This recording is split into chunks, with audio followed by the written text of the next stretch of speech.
promise the maximum possible speed, which not is exactly expected. we don't promise a speed. We promise a maximum possible speed. Right.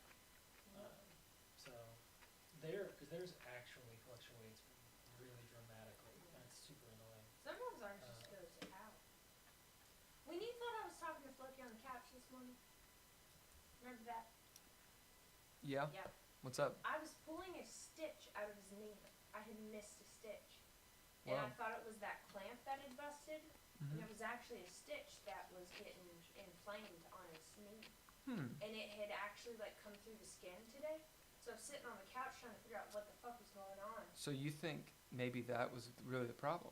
It might have been, yeah. He's had the dog's had a stitch. That I fucked up and missed. But now it's gone. I got it. Sweet. Yeah. It was gross. Let me tell you. Jesus. All about it. Veterinarian life, man. Yeah. Speaking of that. That vet life. I have to look at dogs' rash. Yes, Megan, I know that we're streaming. Oh, what? No. Oh, it is. They, however, did not. Ah, Boy. Sorry, Megan. ah, Here, look at So- this rash. Look at the what? Look at this rash. Look at this rash. Jesus Christ. Yeah. That's what I do for fun. Goddamn. I like It pickles. looks like Better. it looks like rookworm or something. What the fuck happened to that dog? That one's a good one. Yeah. That one's better. That looks like. Is that orange or something? Hey, ladies. We are actually streaming. I was not lying. Words. Words matter. Boy. All right. So, yeah, thank you very much. So, we should probably start. Rotate that a little bit. Yeah. We're figuring out. I cleaned the carpet today in my room. The previous tenant of this room, who shall not be named. It wasn't me. It was not him. He looked at me, but it wasn't me. It was not him. I have never lived in this house. I know you're like one of maybe 2 or 3 people that have not lived in this house. Yeah. Yeah. Anyway, My ex has lived in this house, but not me. the previous tenant, actually tenants, there's many of our friends who've lived here, and they did not take care of the carpet. So I took care of the carpet today. It's okay. Yeah, it looks better. It looks better. It's just that young bachelor life, I guess. Like you're like, oh, I don't need to vacuum my bedroom. They really didn't ever. Yeah. Megan, how is the sound? Because the levels that we're getting, they seem okay, but they may not be that great. He set up a fancy mic since last time I was here. Yeah. Oh, she might be gone, actually. Well, anyway. Yeah, this is a... let me move it. This is a podcast mic. That is a Rode podcast mic. Let me go get the box. Is that the one you were telling me about that you ordered? Yes. I know, it came in. Yeah. And I was like, holy shit. Oh, look at it. It So, is pretty. It really is.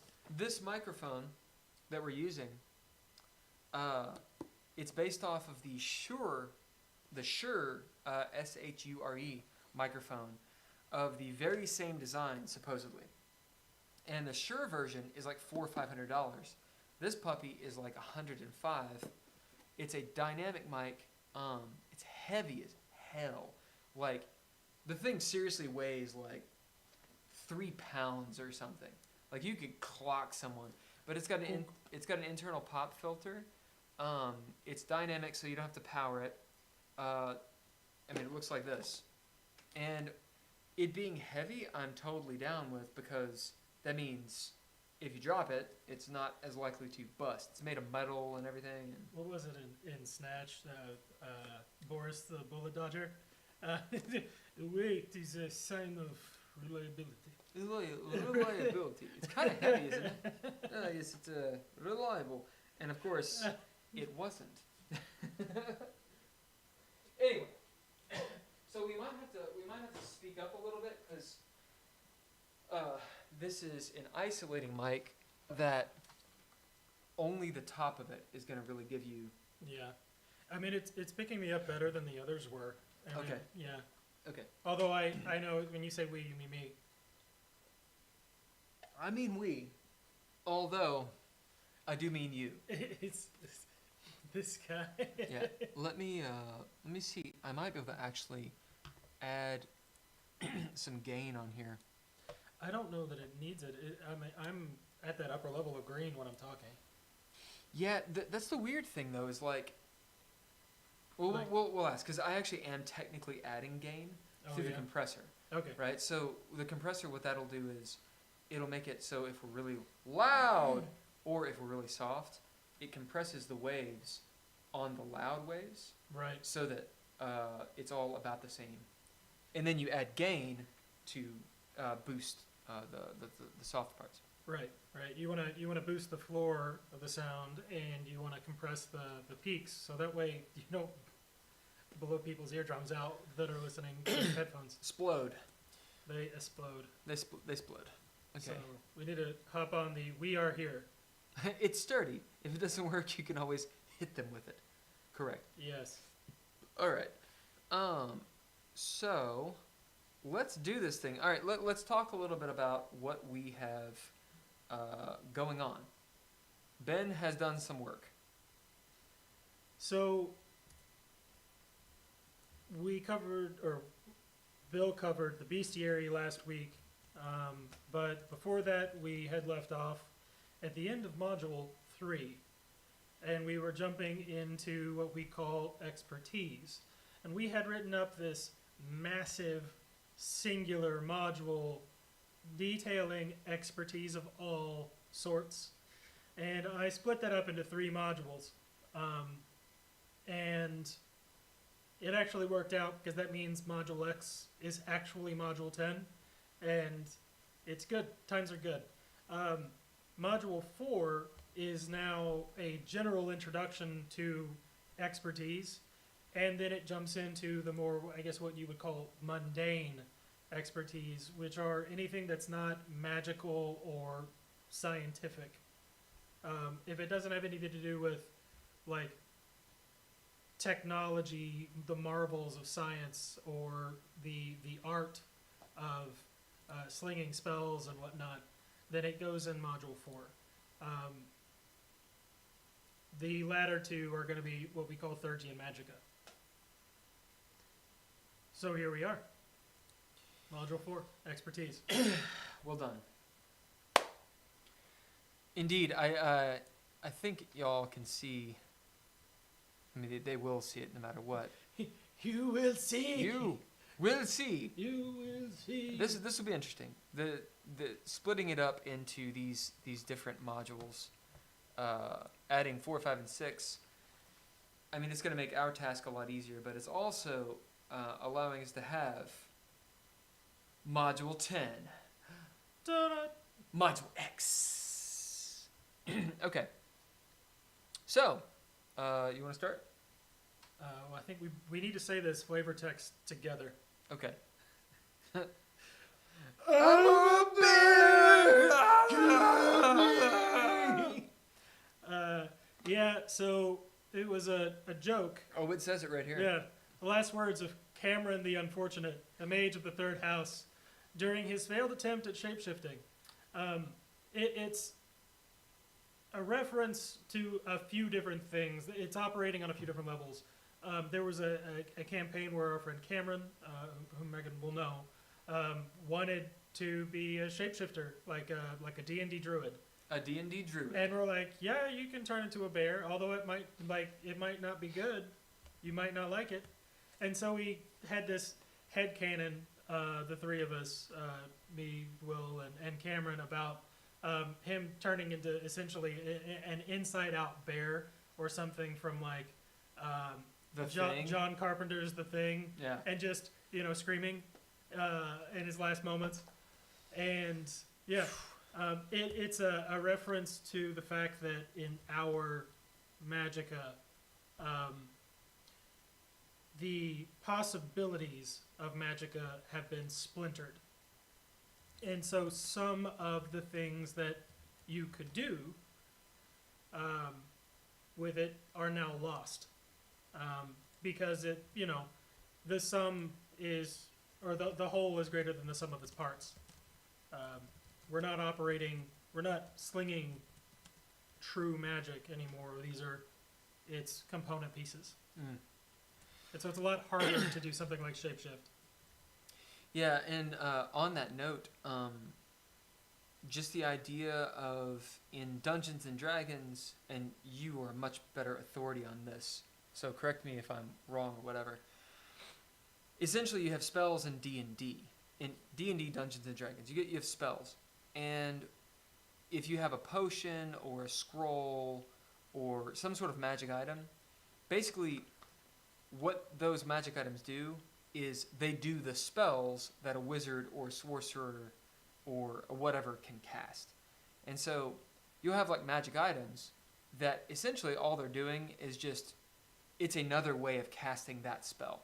Sometimes there's some differences, but most often if you got some cool class of monster that can do a thing, somewhere along the way there's a potion that does exactly the same thing. There's a potion or a scroll or a staff or something. There are certain items that enhance magic, like the old metamagic rods and things like, like the Rod of the Pact Keeper in 5th edition, or the robes of the Archmagi, that kind of thing. When you get into those do enhance your magic, but for the most part, magic, the wizard items in D&D, they basically are just a way to cast spells without using your spell slots. Right.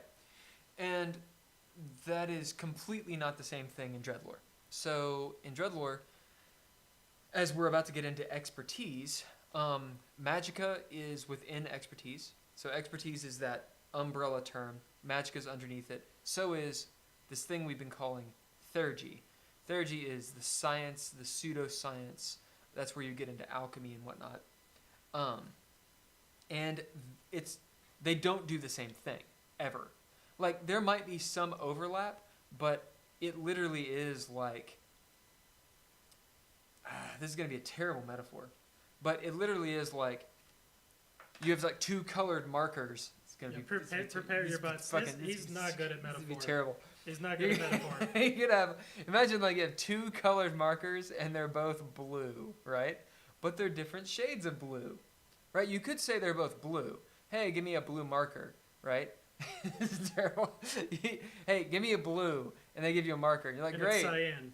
Yeah, and it's cyan. Or like, give me blue, and you hand me like a blue light, and then I'm like, no, I got like a blue paintbrush, right? They're different forms. It's fucking terrible. But the point is that there's an shut up. There is perhaps an alchemical elixir, a theurgic chemical that if you drink it, you turn transparent. So you're invisible, right? And then maybe there's a magicka, like for instance, phantasms, that could cause people to not be able to see you. So essentially, in both cases, you are invisible. But they're working very different, and in the scene, they would work differently, right? So in phantasms, it's an illusion, kind of like if you know White Wolf, Megan would know White Wolf, like obfuscation or quietus, where it's not that you're invisible, it's just that you're willing people not to see you. Versus, the invisible man, you drink this shit, you roll a mishap, you're the invisible man, you can't come back, right? Yeah. Yeah. It really is much akin to real world science, versus, I think, now I'm treading into your territory at this point, real world art, which is sort of the dichotomy we're going for. Theurgy is an attempt to exploit the basic principles of reality through understanding them. Whereas magicka is expressing those principles. And it doesn't really matter if you know how it works. You just know how to make the thing happen. You know, it's like you don't need to know how to build a car to drive a car. Well, it's like force of will Yeah. versus... Like, I need fire to exist in my hand. Right. I have fire here in my hand now. Like, if I want this phone to work real bad, that has no bearing at all on whether or not the phone works. Unless Right. you're talking about something like quantum or something, which is out of my league. Magica would be more like, you know, like Warhammer 40K, where the orcs use their shit. How do they use the shit? That's just collective consciousness. If enough of them believe that a thing should be the case, then it becomes true. Yeah, that's more along the lines of what magic is. Now, it doesn't work that way. But just to make that metaphor, let's continue. Yeah. Let me see. Meta fails then. All right. Okay. So expertise. Would you like it bigger? No, it's fine. I don't know where that came from. It's gone. It's gone. Fuck it. Expertise grants characters the ability to do things they would otherwise not be able to do. If you don't have magic expertise, you ain't a wizard. You ain't casting nothing. Anyone can swing a sword, assuming they have arms with which to swing, but cannot cast magicka, suddenly know how engines of war operate, or how to brew elixirs, or know how to kill a Zen with a glance. The abilities expertise grants do not ensure success, but rather represent the possibility for success when others would have none. So this should probably be this way because it's not big success. It is not a big success. It's not the game mechanic of success. I think what I was trying to do there is to kill 2 rocks with 1 bird. Yeah. It's funny because I fucked it up. I was like 2 kill 2, 1 rock, and a bird. Okay. I want my rock to be dead. This looks like your formatting. I did that. Yeah. So, Chapter 1, Mechanics at a Glance. Essentially, what I'm highlighting here for Will, and to explain it to you so you know what we're about to converse about, there's a difference in how you buy into expertise when it comes to mundane and theurgic expertise versus magical expertise. Magicka is more expensive because you have a unique aspect of expertise that you have to level up independently called manipulation, and you have to buy every categorical classification that they're in that hierarchy, and that'll make more sense in a minute.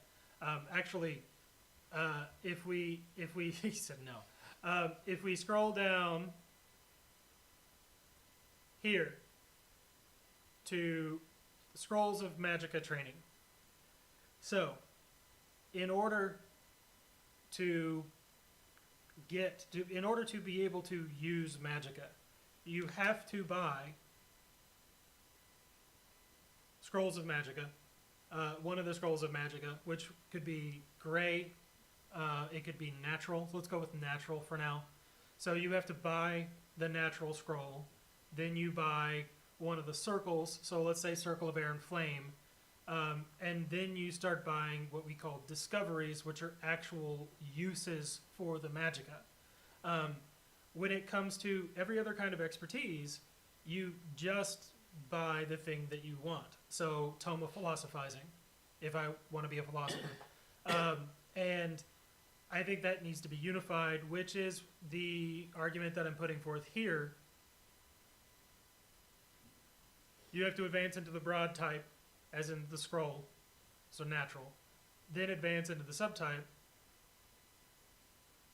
the circle that you want, and then you advance into rank for the discoveries, training to increase the type of the die that you're rolling when you bid an expertise trait, or manipulation, which increases what you can actually do with Magicka specifically.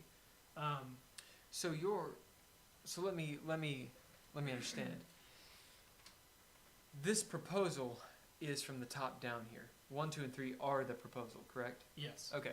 So you're saying for all expertise, you advance into the broad type. So the scroll, or the page, or the tome, Yeah. or as Eric would say, the tomb.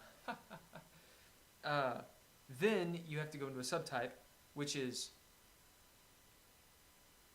for instance, the Journal of Alchemy, or the Page of Murder. Mm-hmm. Or the Circle of Phantasms. The Circle of Phantasms. Then after that, you can advance, like, those are the two prerequisites. Then after that, you can advance into that subtype's rank, training, or manipulation. Correct. Now, the reason why I'm suggesting this, and you viewers may think, well, that seems ridiculous.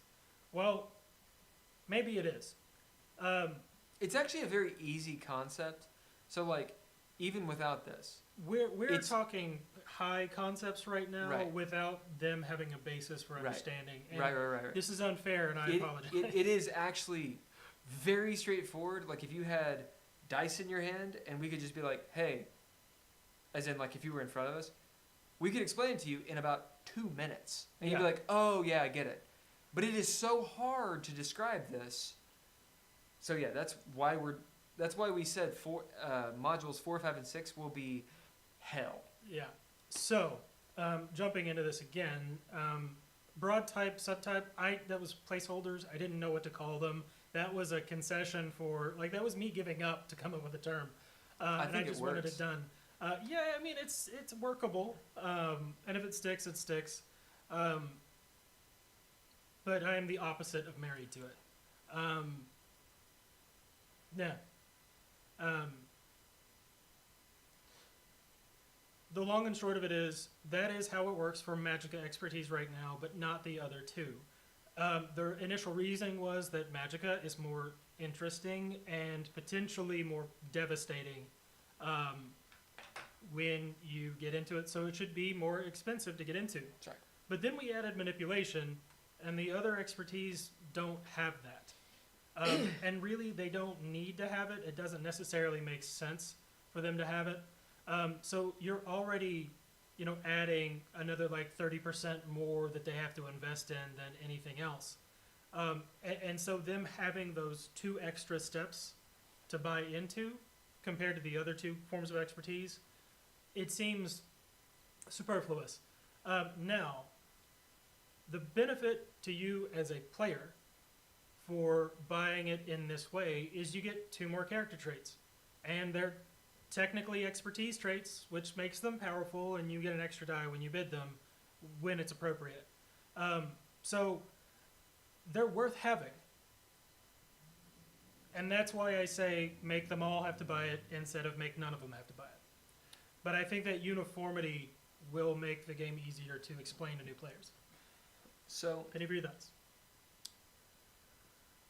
I'm going to need about 2 pennies. So this is another one of the situations. First of all, let me lead in with, I like the organization. Broad type, subtype. I think the generic terms, I don't use generic with a bad connotation. Right. I think they're generic, and that's fucking good, because they need to be generic. Because we're talking about actually very different things that essentially are expertise, because they all abide by the same sort of rule. If you don't have them on your character sheet, you can't do them, Right. right? But beyond that, it's game mechanic wise, the way that you actually get dice and what those dice mean, it's exactly the same. But flair wise, and in terms of the types of stories you can tell with these expertise, it's not the same. The rules are different. I think these are fine. Broad type, subtype, rank, training, and manipulation.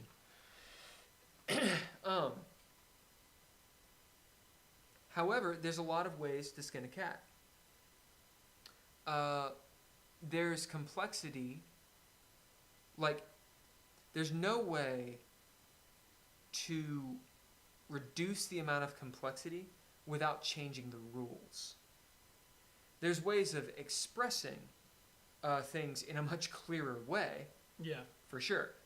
But the actual complexity of how these things work, that's not going to go away unless we literally make them the same. So, this way trades in a certain form of complexity for another. That being, okay, well, you have a broad type, and then you get into a subtype, which, you know, player experience, maybe that's annoying, maybe it's not annoying, whatever, we can get to that later. And then you get into, okay, well, now I can actually advance into ranks, numbered or otherwise. I can advance into training, which means making your die type bigger, basically. You know, die 4 is a die 6, die 6 is die 8. And then for Magicka itself, you can also do manipulation, right? Mm-hmm. So the complexity here with Magicka is it still has manipulation. It's still another way that Magicka is totally different from the other expertise. That's not going to go away unless we make it go away.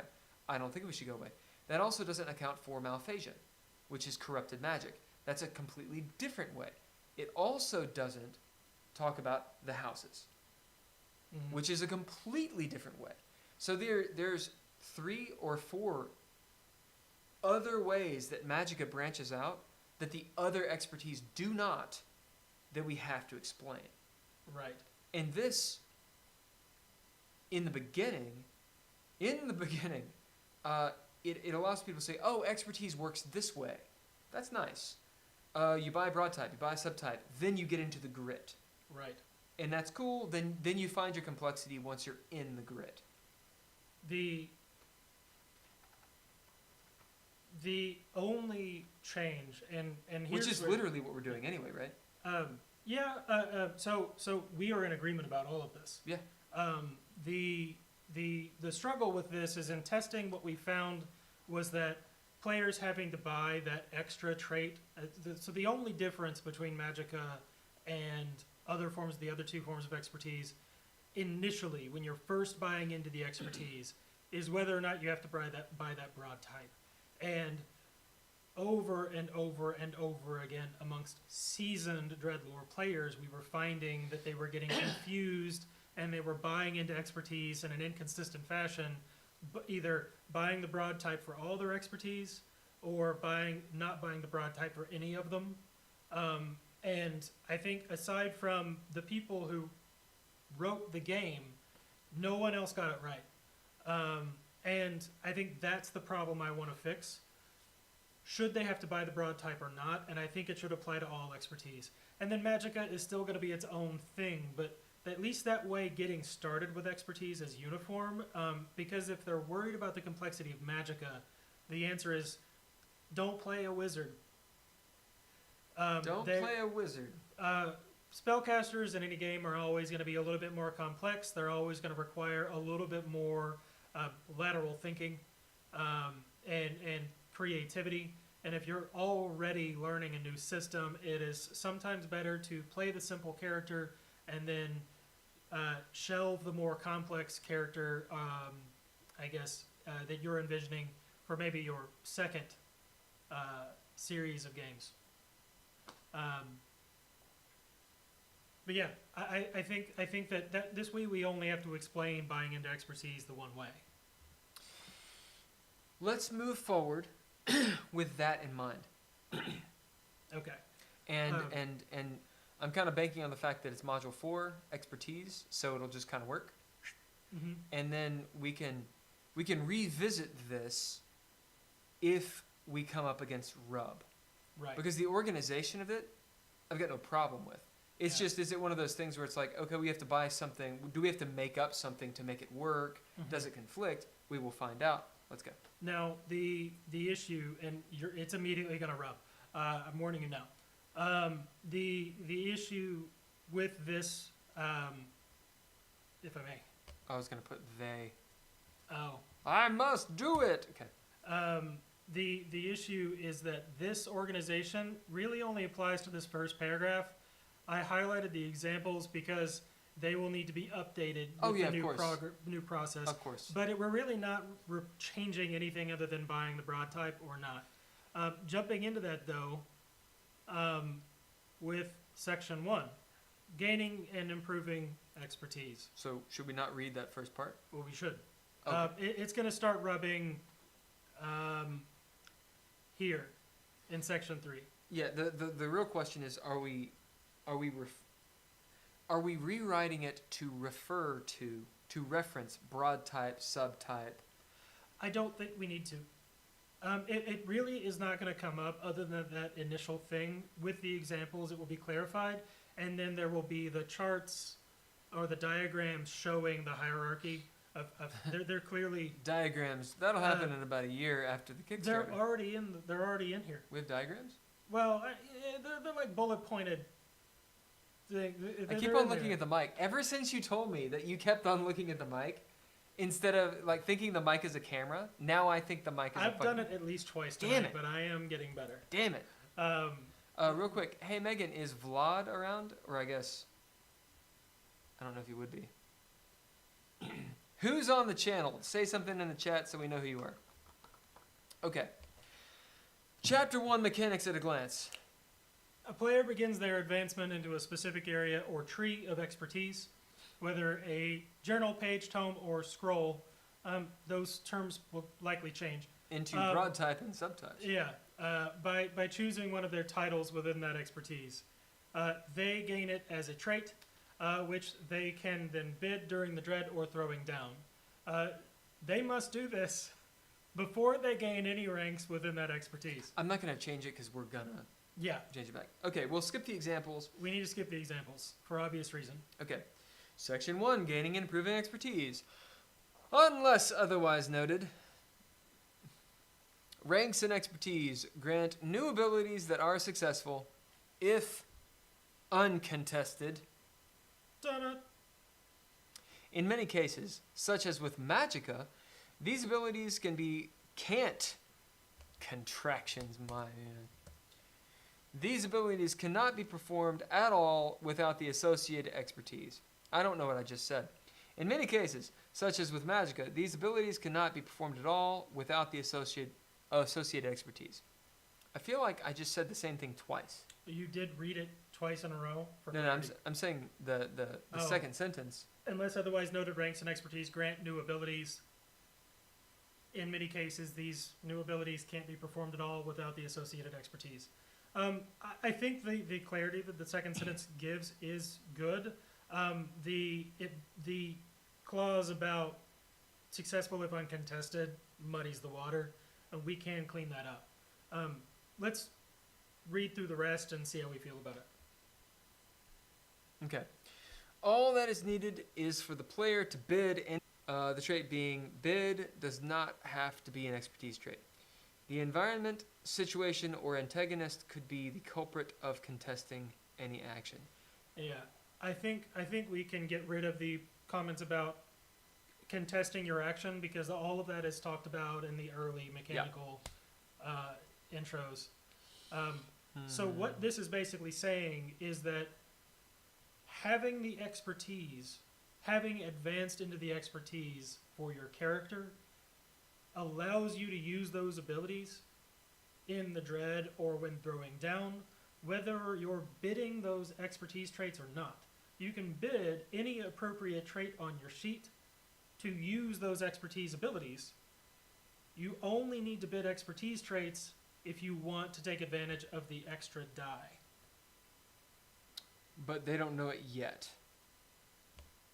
They do, because we've defined that, we defined that earlier on Oh, we do? in other modules. The expertise, that bidding expertise gives you an extra die? Yes. Good. Okay, I reordered it a little bit. Unless otherwise noted, ranks and expertise grant new abilities that are successful if uncontested. All that is needed is for the player to bid any one of their appropriate traits as normal for a major action. The trait being bid does not have to be an expertise trait. In many cases, such as with Magicka, these abilities cannot be performed at all without the associated expertise. I dig it. I dig it. Other ranks, however, require a specific trait to be bid in order to work. These exceptions to the rule are noted within the relevant expertise description. A note on this one, I don't know if we have any exceptions like Anymore? this anymore. Yeah, that may be. It may be totally deprecated. Let's just comment it, and as we go through the expertise, we'll find out.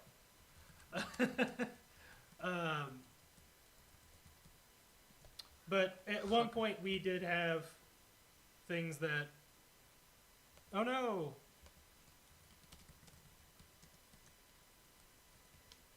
It's all good. Players may use multiple ranks and expertise simultaneously. However, they must bid all necessary traits to do so, and the situation must allow for the action to take place. Some actions take longer than a single turn. For example, some actions take longer than a single turn. For example, though a player might be allowed to spend cunning to accomplish several tasks on their turn because they would technically be taking 2 turns. That's wordy. That's. I actually clarified that a little bit going through here. It was worse, but I left it intact for this conversation. Yeah. It's a really long-winded way of saying that you can use whatever abilities you need to use to do your specific thing. It just may take you more than one round to get it done. Because some things are better, I guess, what's the word I'm looking for? It's more appropriate to do some magical effects as a ritual. It takes time. You're having to invoke so many different things and use so many of your like instruments, and like to channel and redirect and hone and focus and distort the power that you're summoning. That you're not going to be able to do it in combat, right? Or you have to use some sort of trickery. Like if I'm merging so many different forms of expertise, then I need to spend cunning to essentially go twice. Because as a reminder, when you spend cunning, you go before the antagonists, and then you still get your normal turn after. Or did we change that? Hold on. Say it again. Cunning. You spend cunning to go before the antagonists, and then you still get your normal turn after they go. No. You just go before. You just go them first. instead. Yeah, you just go first. Never mind. Yeah, because there's no initiative, so you don't have a turn order, right? It's the bad guy goes first, or the world goes, the bad guys go, the players go. That is technically a turn order. That just the players don't fight to go first. They choose. You're right. What I'm pandering to is, in most games there is an initiative order. Indeed. Ergo a turn order. Yeah. But turn order is not the right word anyway. There's not an initiative order. Pedantically, there is an initiative order. Yes, there's an order to when people go. But it's different than most games work. You don't roll for it. You don't have a stat for it. Right. It is set in stone that the world action happens, then the antagonists go, and then the players and player NPCs go. Unless they spend cunning, in which case they either go before the antagonists or they go at the same time. Exactly. Okay. So let's get rid of the bit about cunning. Let me reread it real quick, because that's what I was reordering. Players may use multiple ranks and expertise simultaneously. To do so, they must bid all necessary traits. The situation must allow for the action to take place. Some actions take longer than a single turn. For example, this is wrong. So before you start fucking with that, Yep. like, we don't need the latter half of that sentence. Okay. That's what you're saying. Yeah. All right. Because it's basically saying cunning gives you 2 actions, two major actions in a round, but it doesn't do that anymore. Right. I see what you're saying. Yeah. All right. Well, and that makes it less wordy too. Players must announce to the arbiter that they are using expertise before they roll any dice on their turn. I actually don't think that's true.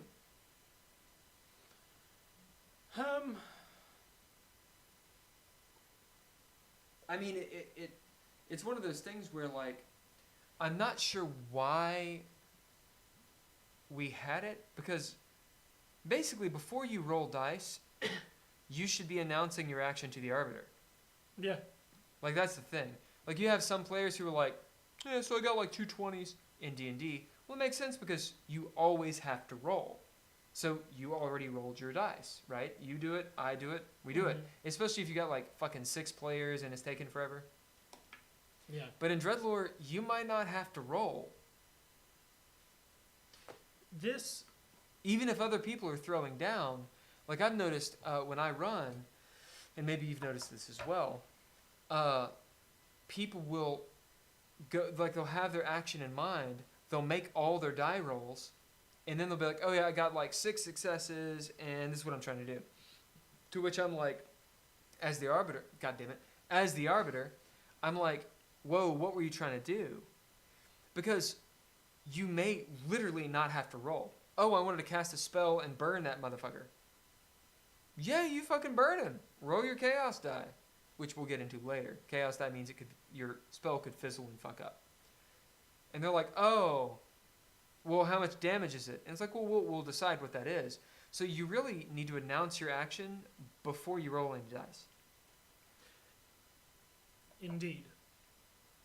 In practice, we are very fast and loose with this, in the sense that, following along with that idea, you announce your action, and the arbiter says, you need to throw down for that. At that point, you're starting to make decisions about what additional traits you want to bid to modify that action. My action is that I'm blending 2 circles of magicka together to cast, to summon this specific effect that I can't do with 1 circle, let's say. Well, okay, great. Let's keep it simple. I'm going to cast Fireball. I'm going to put big ball of fire in that guy's face over there and hurt him because he looked at me funny. Not that I'm never mind. In that case, let's say that he's real tough cookie and he has a way to defend himself against that. He rises to the occasion. Yeah. And so the arbiter says, well, you've got to throw down. Okay, great. In practice, if you're with a seasoned group, the arbiter is going to move to other people while you're finishing your die roll. So there's that conversation about, my action is declared. I'm using magicka. Well, in practice, I need to spend a trait for that major action, and I've probably already declared which trait that is, right? I'm spending angry, or I'm spending fiery, my fiery personality, to blast this motherfucker. And that is what is known. So when I start getting into throwing down, I would just take my normal die pool based off of my aspect, which would be mind. And so I'm rolling a d10 and whatever my mind aspect is. And those 2 dice are all I get. Now, if I'm spending extra traits like expertise, so something from one of the Circle of Air and Flame expertise traits, to do that would give me a 3rd die to use, and then I could spend like an instrument or something that I have to get a 4th, like for my ninja gear, a 4th die. And I'm rolling the chaos die to see if my spell fizzles or blows up on me, something unpredictable. So 5 dice. When in reality I start with the 2 for the main roll and the chaos die because it's magicka. I'm adding those 2. In practice, we don't talk about these other 2. We just say, oh, I spent an expertise trait and a ninja gear after the roll. So we're fast and loose with it. This rule is saying, like D&D style, you have certain opportunities for rerolls and things that, like the luck feat or something, where Hello, ICBM. Listen, it's not ICBM. It's ICBM Thrash! Or ICBM THR. Anyway, thank you for coming. Yeah. So, D&D style, there's that order of operations of you have to declare that you're using this before you roll, or you have to declare you're using this. You can do it after you roll, but before you know the result, as in success or failure, that kind of thing. This is just basically saying you do it before you roll any dice, and honestly, we don't follow that rule. Players must announce it. Do you want to continue? Do we want to get rid of it or not? No, I think it's fine. Is it redundant? No. Well, so this is actually what this is actually saying, because the verbiage is a little deprecated. What it's actually saying is that you have to announce to the arbiter that you're using expertise traits for extra dice before they roll any dice. Get out of it. And I don't think that we do that. Yep. Expertise traits gained from expertise may be bid when throwing down to gain an extra die beginning at a D4. This die can be permanently boosted to higher die types by advancing training for your expertise. See section 3 below. We can get rid of that, right? You need it. We need it. So this is so up top, we're not going to talk about that. It's written the same. Yeah. No, that is how you get expertise. This is it's building on the. Okay. So. Section 3 below is only referencing that last bullet point. So. I was looking for the little arrow. Oh, I see. I didn't know where the arrow is. Okay, hold on. I got this. I have this. We need to write the "we are here" thing. Let's do that really quick. Pop. We are here. No, we're not. We up here in the beginning. Grabbing this motherfucking module thing. Okay. We are here, coming down here. Ah. Boom. So, is there a way that we can make this part of that bullet point instead? Yeah, of course. Sweet. I mean, I'm sure there's a way. My point is, if it's not, there you go. If it's not like that, it'll be a reference to everything, and it's only that one. I like it like that. Like this? Yeah, Is it in this module? I guess so. it is. Module 4, Section 3. section 3. Boom. Boom. Okay. Nice. Example number 1. Bobby, a really nice guy, wants to be an alchemist and so delves into the Journal of Alchemy.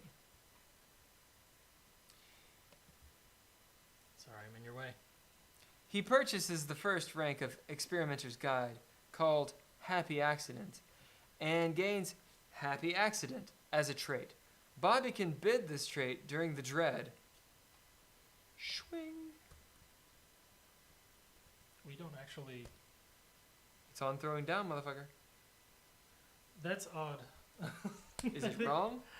Well, During the dread. we haven't been consistent about it. It doesn't. It's fine. To start any appropriate major action, he can bid it when throwing down to gain an extra die 4. You're correct. It's not here either.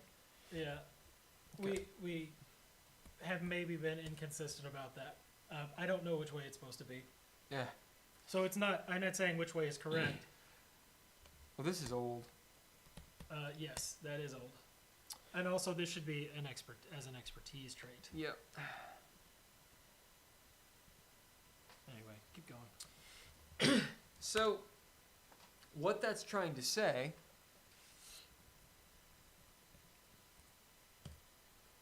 is he's going to the Journal of Alchemy In this example, should we mention the broad and subtype? That will be an example up above. I'm saying, though, if I reference this example, am I like, wait, what the hell? If we want to keep up with Bobby, we can use, like, we can build on Bobby's journey into expertise and get to the point where this is an example of here.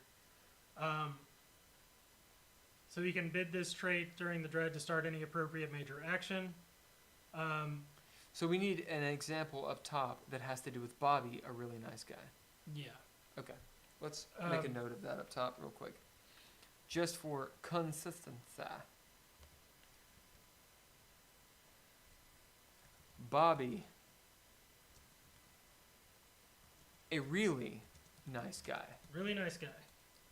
Big, nice. Just a nice person. Everybody is friends with him. Everyone. I want this. I hate the highlighting that it does. I wish it didn't do that. I'll tell you what I'll do. I'll do this, and that, and that. I'll reply with Add Bobby example. add as example. Okay. Sweet. Irie. Oh, hello, Paramore. Your Paramore with a big old P. Okay. So to finish this off, he gains it as an expertise trait. Bobby can bid this trait during the dread to start any appropriate major action. Or this should probably be one sentence. Or he can bid it when throwing down to gain an extra die. Boom. Example 2. Bobby decides to brew an elixir which he believes will transform those who imbibe it into nice guys. I'm such a dick. Wellbright the Mischievous, however, wants to thwart Bobby's plans and taint his alchemical concoction while he is at the privy. Whilst he is at the privy. Yeah, I like that. Bobby asks if he can react to Wellbright's attempt, so the Arbiter tells Bobby to throw down. E.g., action die, which is the D10 plus wits aspect of D4, against Wellbright's stealth with a difficulty threshold of 2. Knowing his perception is not too great, Bobby then bids happy accident, arguing that because he is trying a new formula, he is more aware than normal. The Arbiter allows the bid, and Bobby rolls the D4 extra die in addition to his action and aspect dice. That's silly. Arbiter's note. It's silly, but it works. Does work. It does work. Players will sometimes wish to do the impossible and will be willing to sacrifice most anything to accomplish their goal. For example, burning any number of their breath. The hard truth is that some actions, while not impossible, are unaccomplishable. Other times, we encourage you to work with your players. They may not be entirely successful, even after burning breath, but their actions can still have a meaningful effect. It is also completely in your wheelhouse to let your players burn their characters' souls. This should obviously all be in the Arbiter's toolbox. Yes, it should. And this is just saying that if you can avoid saying no to characters, don't. Do. Yeah. Do avoid saying no. That is what I meant. Do avoid saying no. Find a way to say yes, and that can be really challenging. But ultimately, you want the players to enjoy the game and come back for the next session. And if they've built up this character fantasy of accomplishing a specific task, the game for them is about accomplishing that task. And just telling them they can't do it won't work. You either have to prevent Oh yeah, yeah. Don't do this. Don't do that. Don't ball sack feet your game like I did. We're speaking from experience. We've made these mistakes.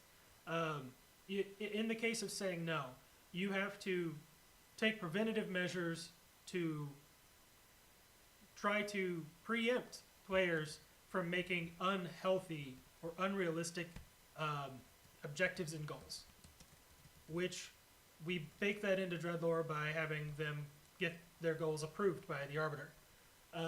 But even then, it can be a real challenge to keep them focused and on task for something accomplishable.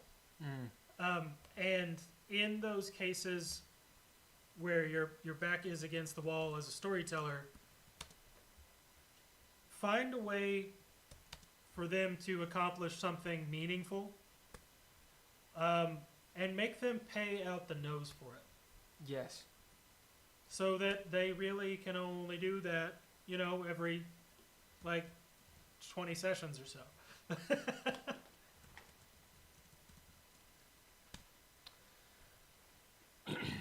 Agreed.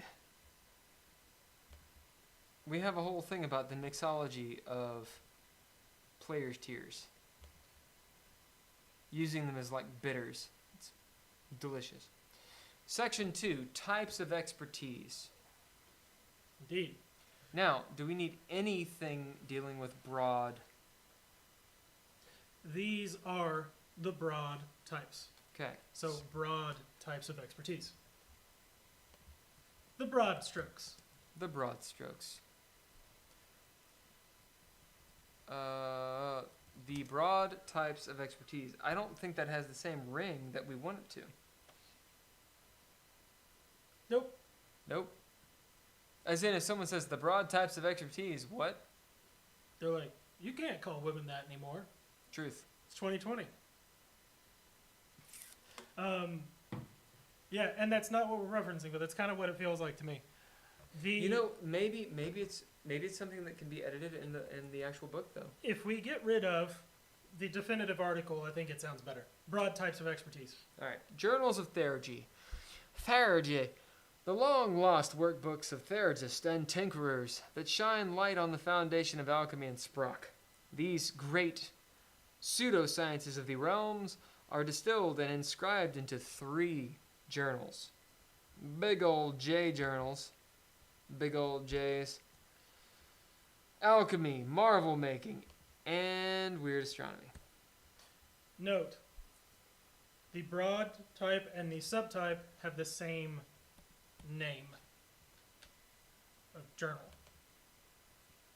In section 3, I make a recommendation about, I comment that those should be changed. So that The they're not the same. journals of Theurgy. This is the Journal of Alchemy. So you're saying these are the journals of Theurgy as a broad type. The subtype should be alchemy. We'll get there. Okay. Pages of wire. You did read the last section. Do you want me to do this? Please do. Okay. Unless you just wanted to do this one. I thought I'd play my part. Pages of War.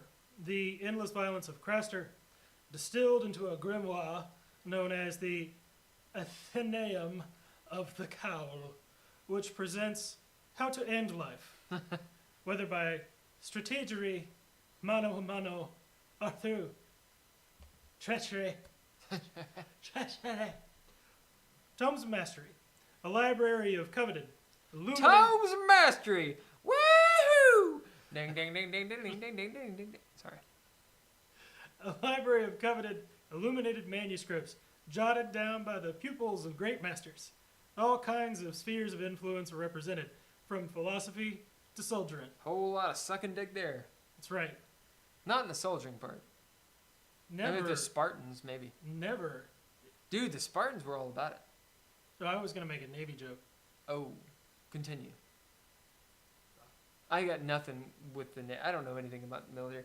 But yeah, apparently the Spartans, that was one of their things. Yeah. Not just second I think pick. I think the Greeks in general were a little more liberal with their, which is really who they fucked. Well, the idea of like, I want to say the way that Chad, the beard, keep on looking at the mic instead of the camera. God damn it. It's easy. It's really easy. Stop doing it. Okay. Did I say that last time? No, you didn't. I am being an ass. But yeah, the way it was explained to me was, you would fight for your friend if, it was actually your friend, right? Like your buddy in arms. But how much harder would you fight for your lover? Indeed. Anyway. That makes sense. I think there was the Spartans, I think they did take it to another level beyond what was normal. Yep. And they look good. Yeah, they were bosom buddies. Pillow friends. Scrolls of Magica. Magica. The artistic energies coursing within Craster explain to those who can understand them. Blessings of the primals. A great many powers exist in the realms, lesser than deities in the scope of their influence, but greater within their specific domain. Those who still abide by the primal spirits are granted mystic powers from them. As you do. Indeed. I need to use the bathroom. You may monologue or continue as you will. Indeed. Water, juice, any kind of. I actually do have orange juice. You can, but... You can. Do you want anything to drink? No, I'm good.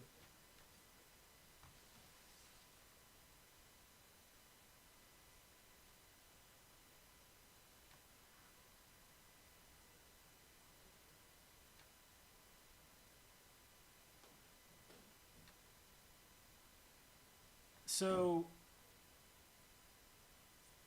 we have come to the part that I need his input on. Really, you need his input on everything. But, that's the whole point of us doing this together. But, Section 3, Expertise Training. This says exactly what was written before. Expertise traits gained from expertise may be bid when throwing down to gain an extra die, beginning at a d4. This die can be permanently boosted to higher die types by advancing in training. As usual, they cannot skip die types or advance multiple times in training for the same expertise in one montage. This is new. Training only applies to the expertise for which it was bought. Journals of Theurgy, Pages of War, Tomes of Mastery, Scrolls of Magica, or Rites of Mysticism. So, here is the way these are categorized. You have the broad types of Theurgy, the broad types of War, the broad types of Mastery, the broad types of Magica.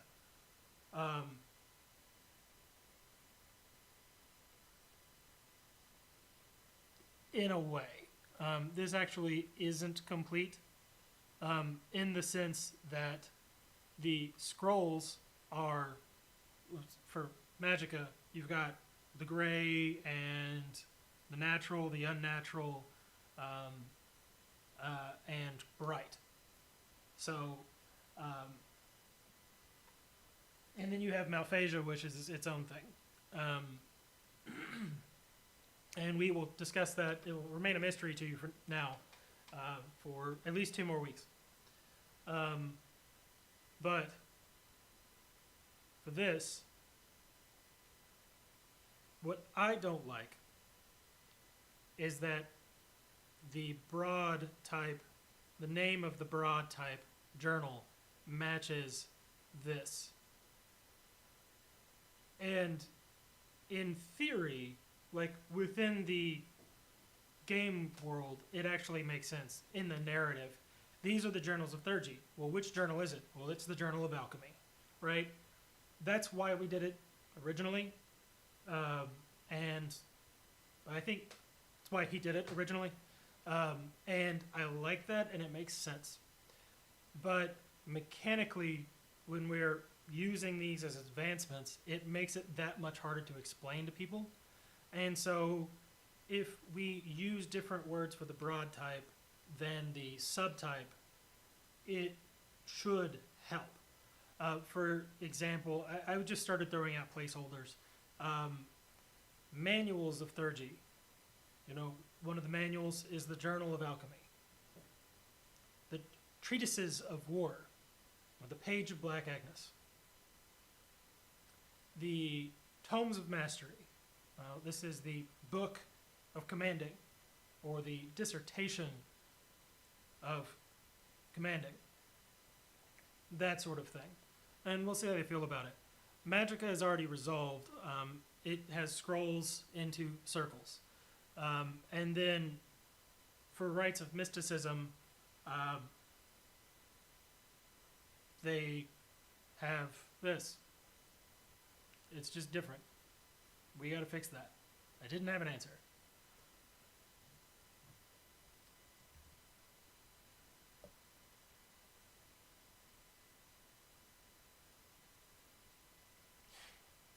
Indeed, Megan. I had read something about samurai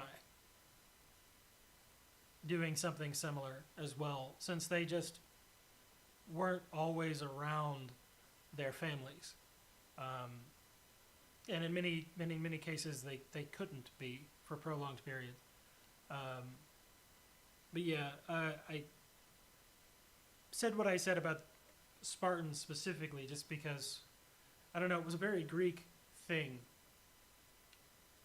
for, you know, for that to happen.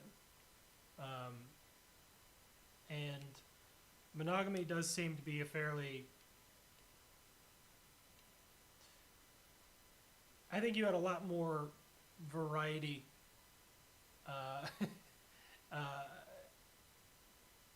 then in terms of the I guess the classifications of the myriad ways that you could build a relationship between multiple people, be it a duo or more, and we're starting to approach that again in 2020. It's, I guess people are starting to feel a little bit more freedom and opportunity to express themselves more openly about that kind of stuff. It's becoming more commonly discussed again.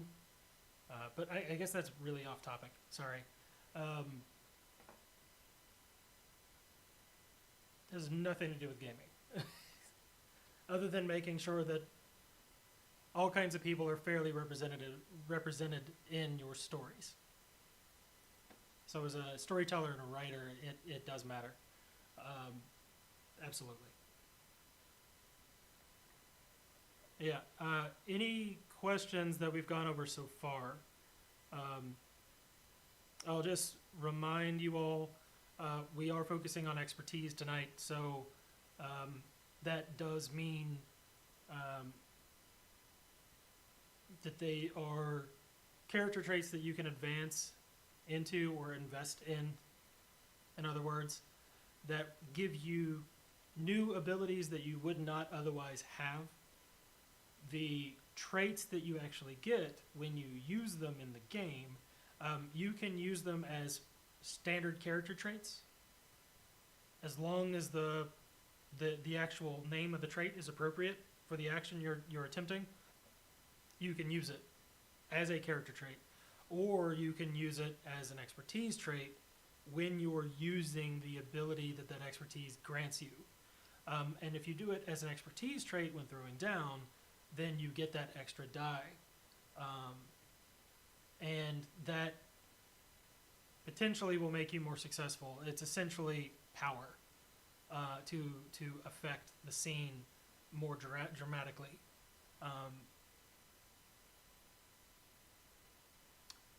Yep. That's the triad of expertise. New abilities, more dice, also used as a standard character trait.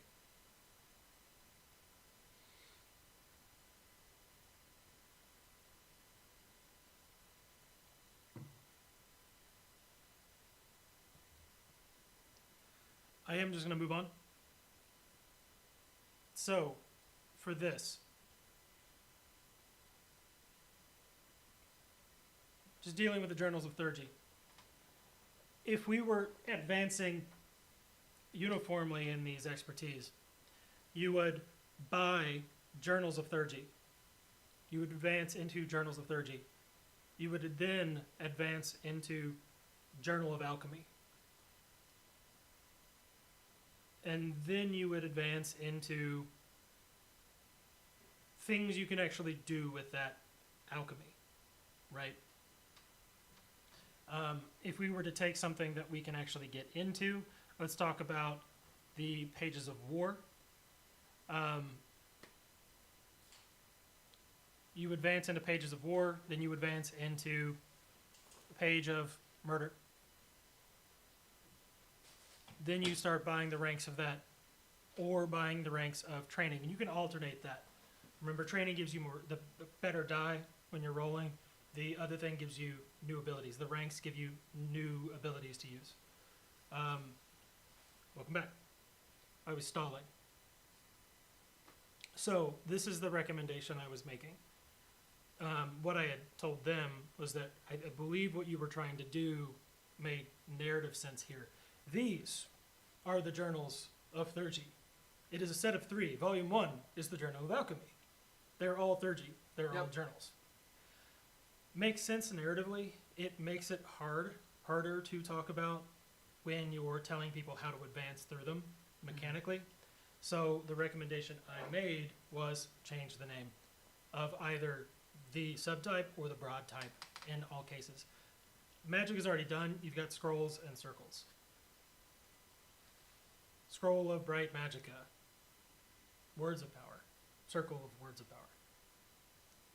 Right? So the answer then would be Journals of Theurgy, Alchemy. No, it would be like Manual of Alchemy or something. Oh, you actually literally just want to change it. Okay. Well, we can get rid of it. Right? No, I get it. Yeah, we can get rid of it. I just think it needs to be uniform. Like, oh, yes, this is the Circle of Air and Flame. That sounds cool. Is it necessary mechanically? No. I want to leave it in there because it feels good narratively. But in these cases, they're all the same, right?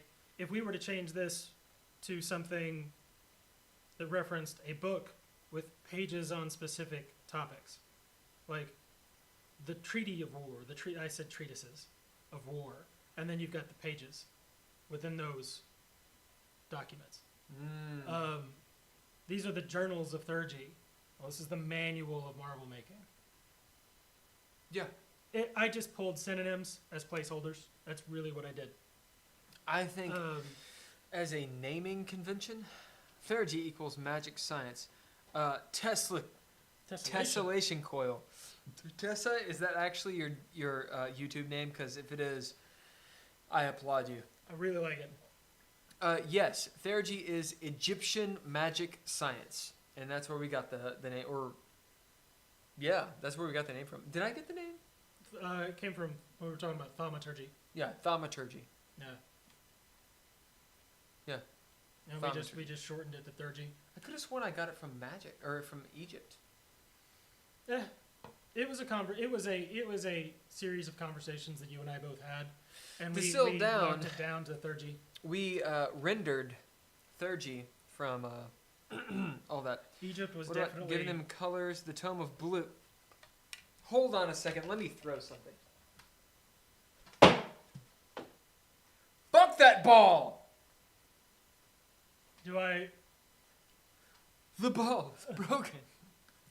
Right. So. It's interesting you might say that, Megan. Go on. Tell her. I don't remember. You don't remember? So, back in the days of 1.7. I thought she was just making fun of the marker thing. No! I got a blue marker and a blue paintbrush, and this one's cyan, and this one's up my ass. No. What about giving them colors? The Tome of Blue, then all blue would be starting book. Oh, you're talking about the colors of Magicka. Yes. You sidelined my brain with that ball. With the ball. How did I- this ball break into 1,000 pieces? I don't. How'd the ball break? I don't understand the. I got lost with the ball. I don't know where the ball came from. Megan, it's not your fault, Megan. It's his. Okay. It's No, not my fault. It's his fault. So what happened was this. What had happened was this. In the days of 1.7, in the days of DreadLore 1.7, Magicka were the colors of Magicka because they were artists. They were artists, and And it was such a good idea, and we went away from it because we went to the, well, actually, when I came back from China, it doesn't matter. The point is, we went away from it, and you mentioning that, it grabs me and says, it was so good. It was so good. It's so good. Yeah, It's such a good idea. I miss it. It's So- nothing against you. It's not you, it's me. So, do you remember when I was telling you all about Magicka? How it used to be one thing and now it's splintered, and the pieces, the parts, are less than the whole. Because bright magic is white magic. Oh my Yeah. god. So it's it cool. is like light refracted through a prism. You've got the colors of Magicka Right. that all used to be one thing. And then alchemy were the pigments of alchemy. Yes. And they fucking work different, and it works different. It's so good. We should release 1.7. Okay, so getting back to this topic really quick. Why are we down here? We just stalling? we're making a decision. Okay, so Journals of Theurgy. Pages of War. We're going to put this to the people watching. We have 4 concurrent viewers right now. All right. We're going to keep some of this. We got the Journals of Theurgy training. The Pages of War. We need to change this shit, right? We need to have the broad topic up top have a name. And then its subtypes have a different name, but it's associated with it. So, for instance, the Books of War Training, which is a terrible name, but the Books of War Training, and then Page of that Black Agnes, Page of Miyamoto, whatever. We need suggestions. So if you guys have suggestions for like a broad type and a subtype, put it in the chat. Meanwhile, we're gonna chat. I just had the weirdest mental image of, like, Ozzy singing about, the war pigs, but it's the war books. And it's like those old Microsoft 95 winged toasters. Oh, Their God. books. Oh Like yes. Page man. Master style. Just Was that books flying around. 95? I think it was 95. It may have been 95. Jesus. Okay, so Do you remember in Windows 93 when they had that built-in cheat first of code? all, there was no Windows 93. There was a Windows 93. There was no Windows. No Windows. What was it called? It was something 93. Windows 3.1.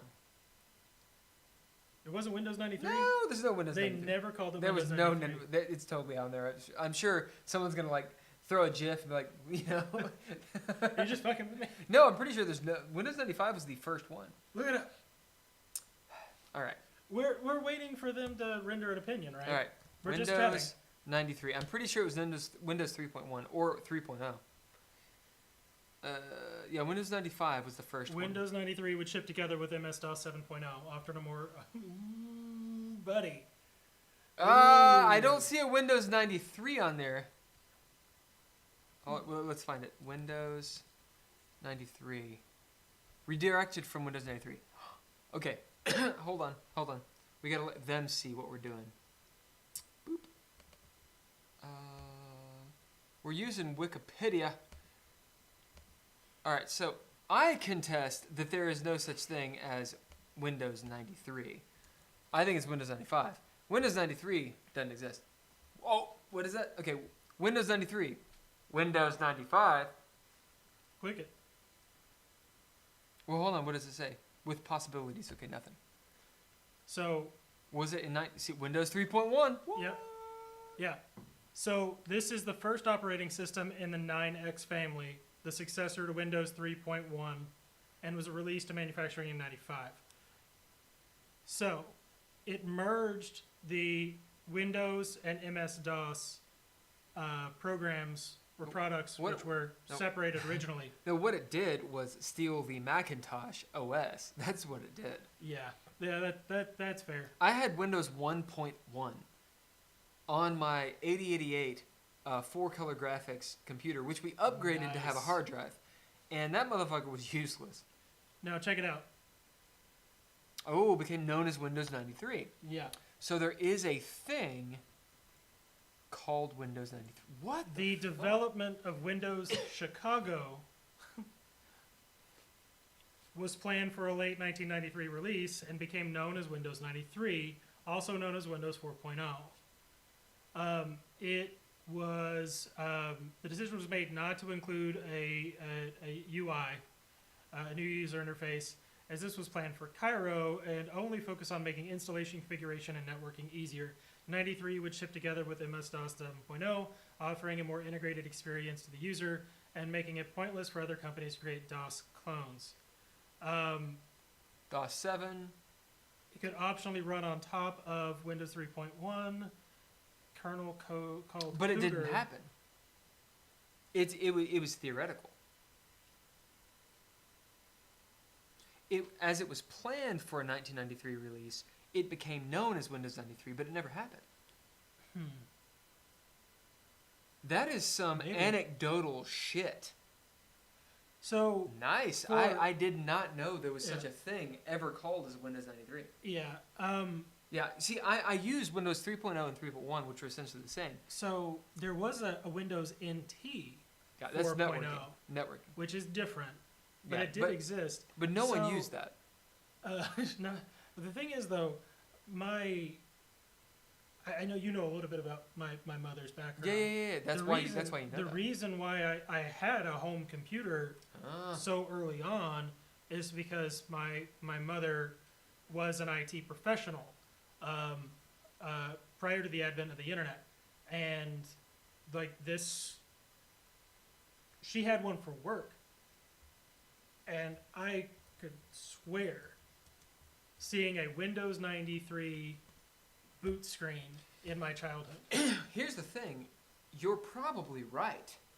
She probably had a beta or something that before the actual release. Let me check Because something. it didn't release. I bet it released in 95. I still remember this cheat code: Do it. XYZZY. You had a cheat code for Minesweeper? You cock. It just existed on it. I was like 3, man. I didn't. I didn't You know how were it worked. not 3 in 1993. Were you? I was 5. Oh, okay. Pretty close. So Still, you cheating 5-year-old.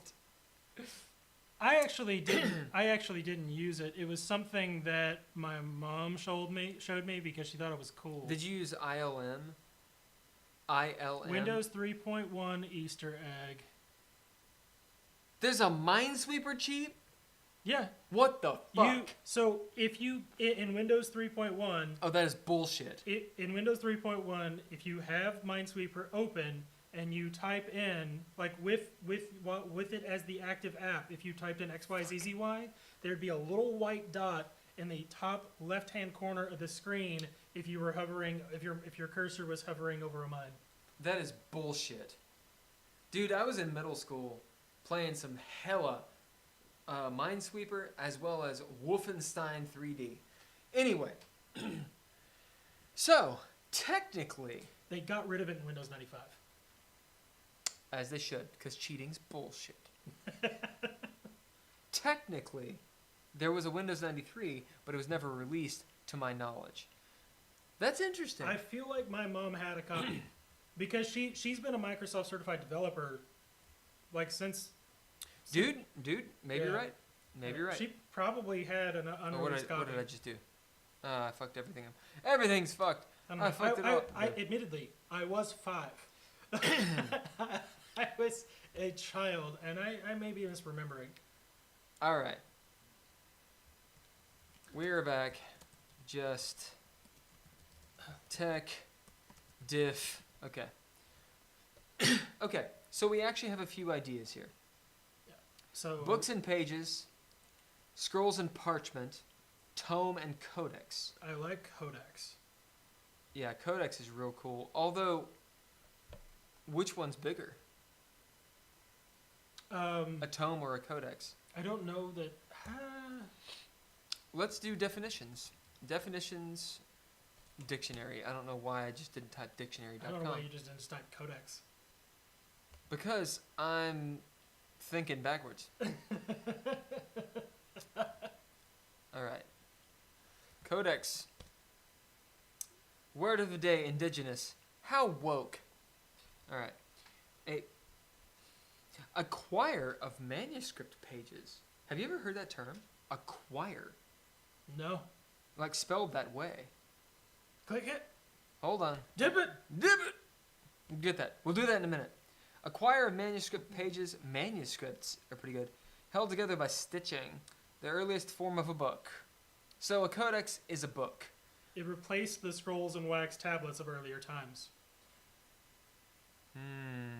And a manuscript volume, usually of an ancient classic or the scriptures. A book of statutes, a code. So I wonder about... Codex would be good for war. Codex would be really good for war. Although I do like treatises. A choir is a set of 24 uniform sheets of paper. Choir. What? So that is a term known to those who do bookbinding. The book binding. Okay. So, jumping on that biatch. So I pulled treatises from. So they used to write books about how to fight each other. You know, Yeah. the different like sword techniques and that sort of thing. What are they called? And, Treaties? Treatises? yeah, like a treatises, a treatise or treatises. How do you spell it? It's there. Go on. We could do. God, I want to use Codex too. I just fucked up.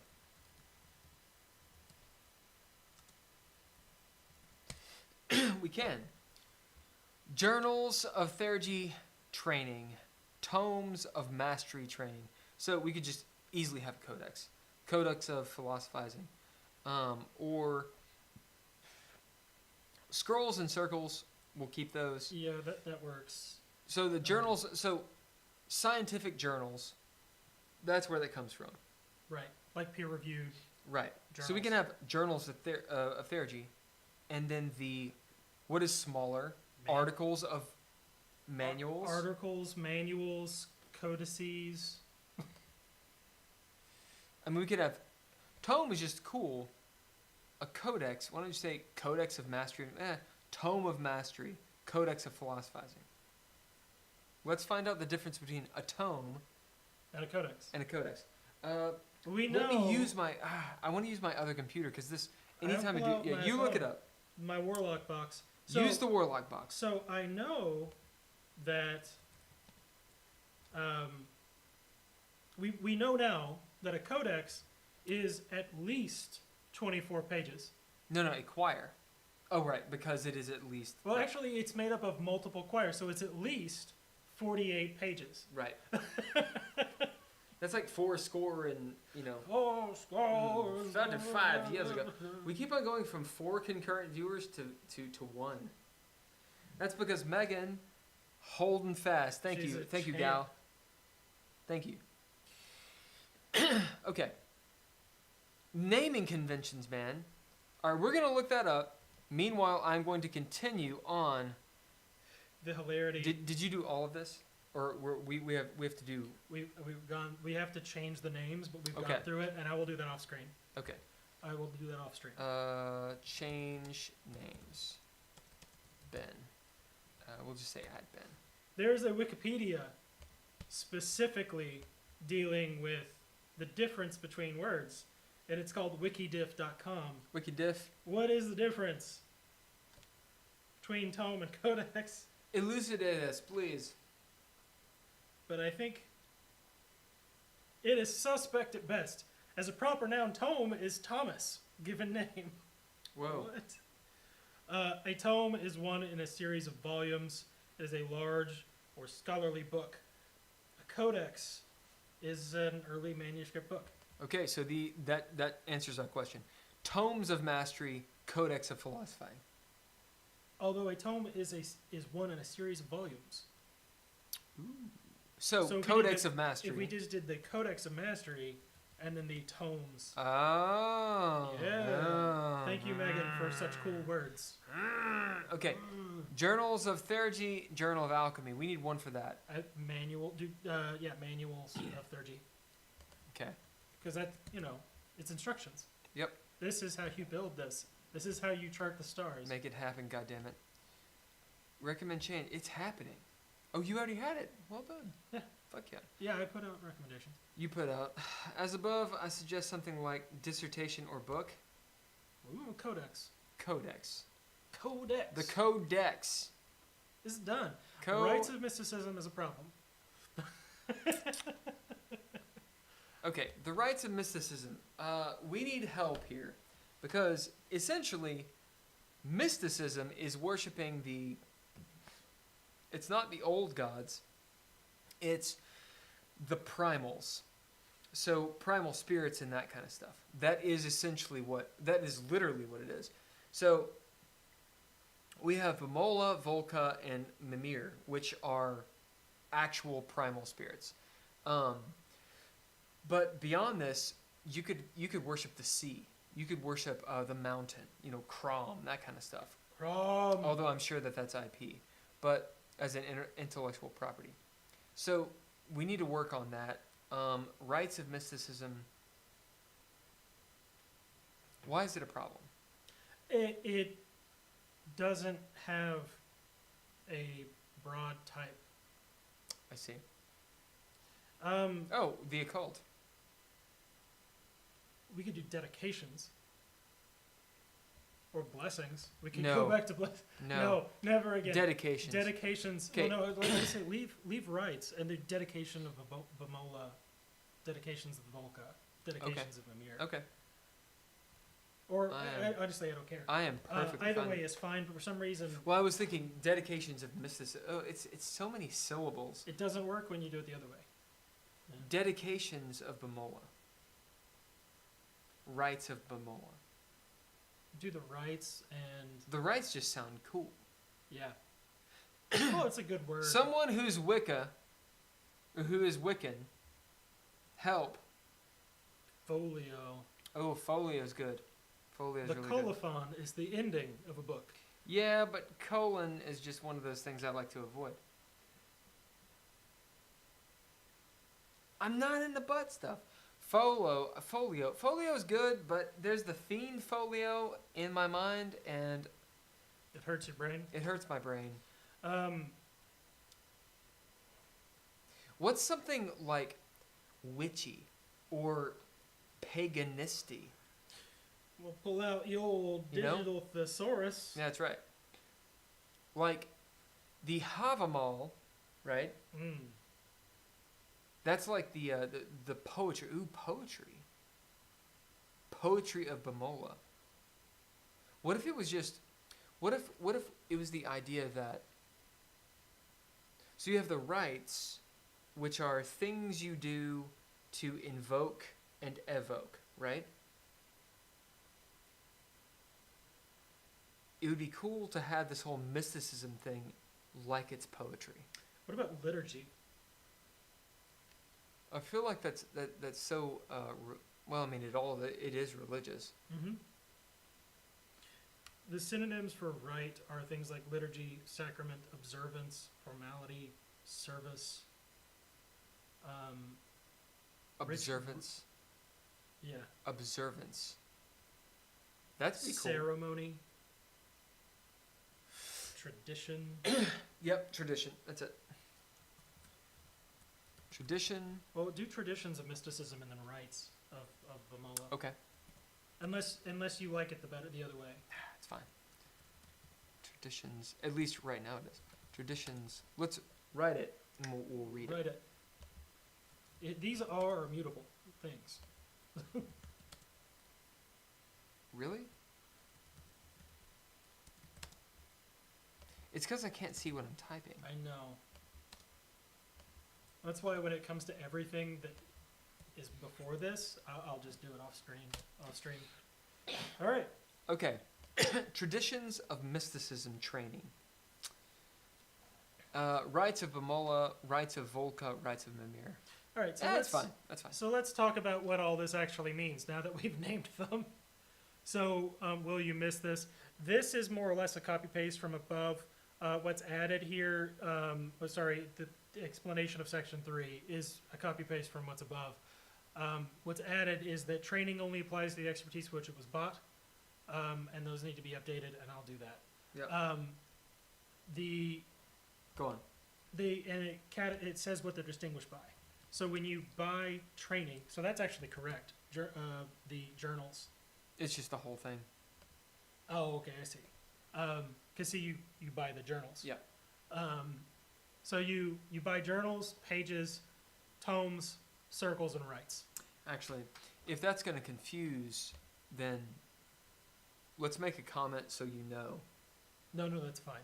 Okay. I was like, that is actually okay. Okay. Update Go terms. on with your explanation. That's it. Let's see. Update any terms here that need be updated. That way. Okay. Hi. Your dog is coughing. Yes, he is. Cameron's here. Cameron. What? Cameron, come. What? What? Dun dun dun dun dun dun dun dun dun dun dun dun dun dun dun dun da da da da da. Ba da ba ba da ba ba ba da ba ba ba. Ba da ba ba ba ba ba ba ba da ba ba ba. Yeah, you gotta get in it. Hold on a second. Yeah, sit down. I was trying to do Rocky. I will just loom over you. No, don't loom. Get a chair. Get a chair. Go Get- grab a chair, and get a I'll chair. have the music ready by that point. Are you gonna do it? I'm gonna do it. Oh, you do it. Yeah, no, you do it. Hold on. Rocky theme song? Yeah. Rocky theme song, yeah. This is an ad. Charm. She was talking about charms. Dog. I have 11 seconds before you can arrive. If you want a beer, there's a beer in there. And will you get me one, please? And if you want some bourbon of... Cameron actually brought the bourbon.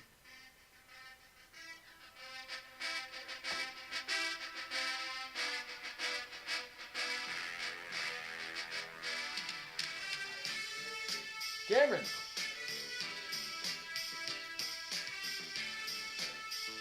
I mean, pause it. You can't stop Rocky. I'm gonna get a copyright infringement in like 5 seconds. For real, I get copyright infringements all the fucking time. It's ridiculous. Like, I'll be like, oh, it's like 5 seconds of Sound of Music. Wait. Come on.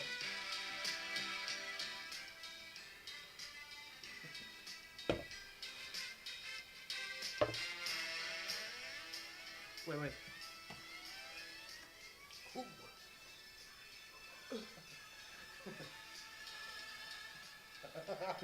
All right. All right, good enough. Anyway, so Megan is on. Hello, Megan. Have a sit down And real quick. we saw a Tessa as well. Yeah, we saw a tessellation coil. Yes. Will you close that door, please? Thank you. All right. You're in here with us now, dog. All right. So, That's Loki. oh, tessellation coil. It said batting in, bitches. Do you want an extra screen for the book editing? No. Oh wait. Do you Yes. want to edit the? Do you want to? You want to edit the book If that will while work. we're doing the thing? Yeah, bring it I up. thought that's what we were. Yeah, bring it up. Bring it Here, up. here, switch. No, you get the Bring it table. up. You Yeah, get the you table. get the table. Here, well. Oh, thank Yeah. you, sir. You sit here. Yeah, check out these glasses. These are Yes. anti-light. The anti-light. They're really Yeah? good. I 'Kay. borrowed them for 6 months. Yeah. But that's okay. I actually got a pair for girl, and she loves them. And the new ones are they're like $60, but they're way cooler. We, Okay. So everybody move together so that, all of the masses of Megan and Tessa can see us. we did the bear impression already. Oh yeah, we did. Oh, yeah? We already That went was, through that we already was went tonight through before you got here. Sorry. there. Okay, let's do this to grab Cameron in here. Boom. You gotta And get then- you in there. Move that way a little bit. I'll move this way a little bit. You look like a dwarf. Well, hopefully the depth is appreciated. Yeah. Yeah. There we go. There we go. No, I like these. I like these a lot. They're not super yellow. No. The pair that I have are extremely yellow. All right. What am I looking for? Google Drive. So, just make sure to silence your computer cam. Oh, indeed. Right. Indeed. Right. So he's actually just gonna jump on the book. Yeah. book, and that way he can edit in real time. Okay. It'll be faster. Fucking A. We are not. That one. A wild Cameron has arrived. Whoa, and there's the mic. This is the microphone. A Looks wild really good. microphone has arrived as well. Wild microphone has arrived. Pardon this, whatever this is. there was an arrival, and then we were talking about glasses, and now we're having a technical issue. You guys. We were playing musical continue. chairs. You guys continue, and I don't know. I'll get this microphone to go. Don't you look at me like that, microphone. I know the microphone is so hard not to look at. I need something weighty to hang on it. Yeah, just hold it up. All right. Just Making sure you guys remember the mic. Yeah, it didn't want to. It was feeling left out.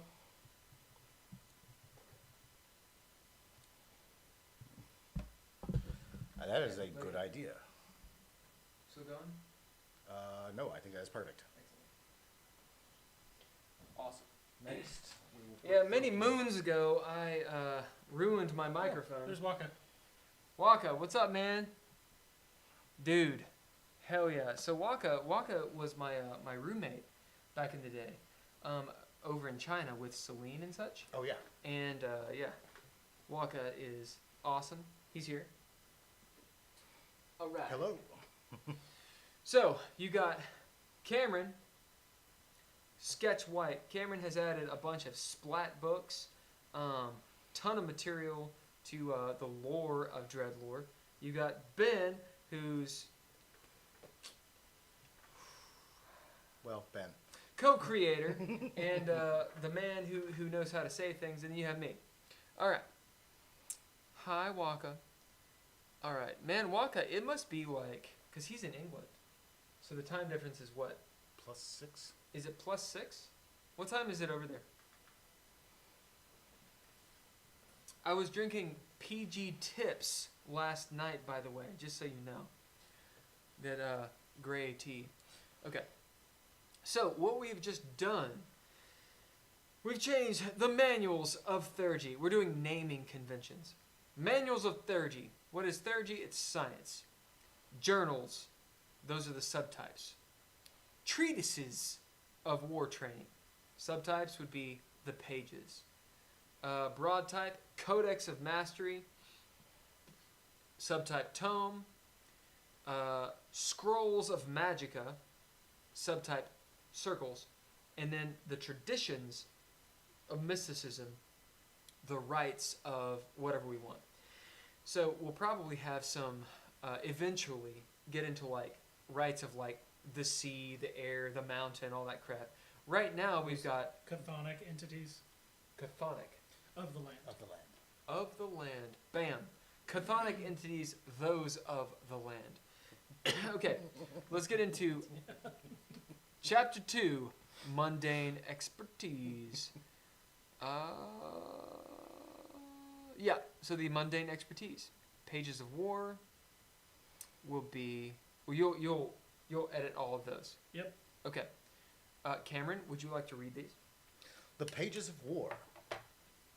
War tactics of different sorts for the large and in charge, distinguished by pages. Pages of Black Agnes, sieges, tactics, enforcements, quips. I don't know what you mean by quips. Quips are like insults returned. That is what Black Agnes is known for. Okay. The page of Miyamoto. Sallies, duels, melee versus ranged. The page of soldiering. Experienced warriors and professional soldiering. And the pages of murder. The gruesome act of dealing death. I write that name in the dead book. If you will, tell the world, because the world is going to watch this. Of course. Tell Because the world I'm- about yourself. I'm also doing this just to see if you're loud enough. Interesting. I'm Cameron. I am concept artist, graphic designer, animator, kind of everything with anything you need, really. Am I loud enough? Let's find out. Speak up. Speak up. Even more, I shall project. So Cameron is a great artist. If you need concept art, if you need what? Logos. Tattoos. Yes, actually. He's doing the maps. He did the logo. I have not released the maps yet. And in fact, I probably should, but my computer is a MacBook Air, and so I can't do it yet. Dude's got some skill. He is going to Full Sail. If you don't know what that is, type in Full Sail, like on a ship, and you will find out where he goes. And he's got the skills to make you eels. Okay. Ben? Oh, I can't read from back here, man. Well, lean forward. I got nothing. What does it say? You got those surgical eyes. What are you talking about? You've reached the limit. What are your L5s not Put it back. You made it smaller. Put it back. Oh, sorry. Put it back. Move. Oh no. Oh, see, now we need it bigger. Always bigger. Boom. Is this gonna be awful? I got you. Boom. I got Can we you. do 125%? Let me see how it looks real quick. I think that looks great. Okay. Hold on. There we go. Making sure that looks good. Yep, we're good. Scroll up then. No, sorry, down. My bad. Okay. So, the page of Black Agnes. So, as we talked about before, when it comes into advancing in expertise, you would buy the broad type, which this is war. So we're looking at the treatises of war. You buy that as a character trait, or you advance into it as a character trait. You are now a student of war, and you can just use that. That is a powerful trait because it's really general, which means There's it's a more pun widely there. applicable. There is a pun. Question. Now, this has to do with Planescape and my love for Planescape and how they write their books. What you just said would be awesome to put in the beginning of this. That idea of you are now a student of war. Maybe even before that. Maybe mundane expertise. Pages of war. War taxes of different sorts for the large and in charge is distinguished by pages. Boom. After that, you are now a student of war. Such and such, what you just said. Mm-hmm. So it's that idea of... Say it again. Yeah, exactly. It's that idea of like when you're reading this book, because we're in a document right now, but eventually you're in this book, and as the player, you are the student of war. You've chosen this broad type. Mm-hmm. So there's the mechanical, what am I looking at? Mechanical term. This broad type, you've chosen this as a game mechanic. And now, boom, boom, boom, we go from there. I just talked about using the traits. So it was a rules explanation. Speak up. I said I was just talking. I said I was just talking about how to actually get the expertise, and so it was a mechanical explanation. I don't think it's what we wanted. I do love it. You are now a student of war. So, Cameron, will you do us a favor and change the pages of war heading to treatises of war? All right, you want to continue? Yeah. So, you've bought treatises of war. You're now a student of war. Then you want to be like Black Agnes, throwing shade down from the Make sure that. what do you call the greeblies at the along the top of the battlements? Parapets? Those are crenellations. Crenellations. Crenellation. You're going to stand amongst the crenellations and throw shade down upon the enemy. Have fire in your general direction. Yeah. So, you buy or advance into the page of Black Agnes, and using your mind and charisma to frustrate an enemy and achieve success despite the odds. So, Type that. 2 advancements. Treatises of War, page of Black Agnes. Your 3rd advancement would be Know Thy Enemy. Here's a question. So, Is that and really- make sure the header is not, make sure that's not a header and it's just normal text. Here's a question. So if we're changing this to broad and subtype and then advancements, maybe we should just call them, instead of ranks, advancements. That starts conflating terminology again, which is what we just fixed. Okay. Although I like where your head's at with it. So, But I'm saying, like, right here, for instance, like right above Know Thy Enemy, if it said, like, the ranks. in or- Magicka, they're called discoveries, Yeah. which we could use that. That would be good. Discoveries. Because, I mean, why not come up with your own, like, Yeah. tactics? Yeah, why not? Absolutely. Okay. So, the first one is Know Thy Enemy. You have to buy these in order. It's like Will's gonna hate this. It's like a feat tree. You have to buy them in order. Right now, I'm not correcting it. I'm not going to do it. Can you switch from suggestions to You'll have to do that for me. Yeah, give me just a second.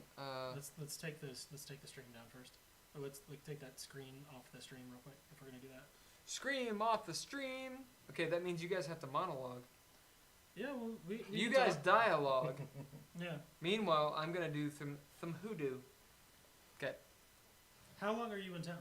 speak up. I'm going to be leaving on Thursday. On Thursday. Yes. Okay. Do you have? Are you gonna be busy? Do you have plans? I have class. Is but Tess- class is is- online, so. Is Tessa gonna be here? Tessa was here, and Tessa is now back in Florida. Ah, I see. Okay. Well, It was an impromptu, kind of impromptu trip. And Tessa got to see a new family member. oh, Yes. Very small, very size of tiny. 2 footballs. Indeed. Interesting. Well, then, let's take bets. How far into the book do you think we will get tonight? Will we finish this module? Will we finish this module? Why don't you talk about games that you guys have? Talk about DreadLore. Cameron, talk about something you just created that Ben doesn't know about. This is within the world of Craster, which is... Craster is the name of the world in DreadLore.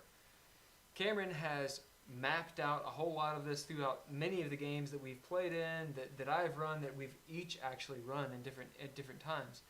And when he came into town, he threw down all this art and was like, hey, look, check this shit out. So talk about that to them, but so Ben can hear it. Right. Well, I have decided that there is a one of the things about DreadLore. Change the search. is I know. that there are many eras of play.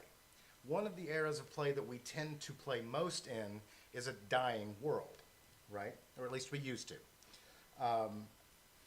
And from that, I took a little bit of inspiration and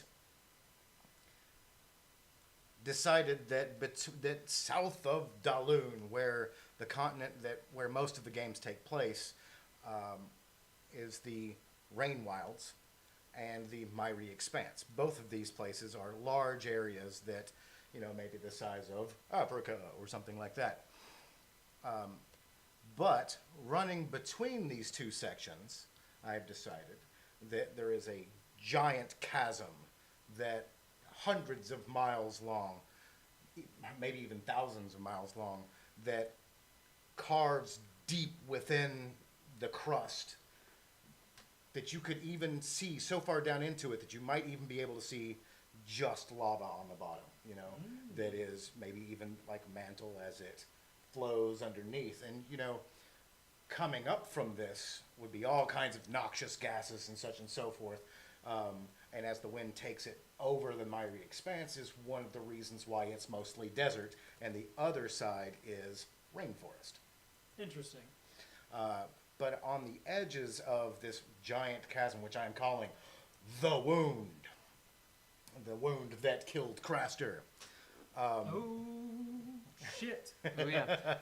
Age of Apotheosis. Anyway, continue.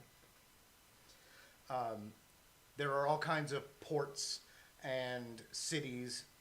We're all about them ports. That's right. And the main mode of transportation across and around would be airships, which we already have in DreadLore.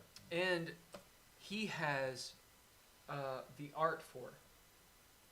Which, by the way, just so y'all know, so my plan is to do a Kickstarter for DreadLore, and I have looked up a bunch of shit for research. I've researched a bunch of shit for how much it would cost.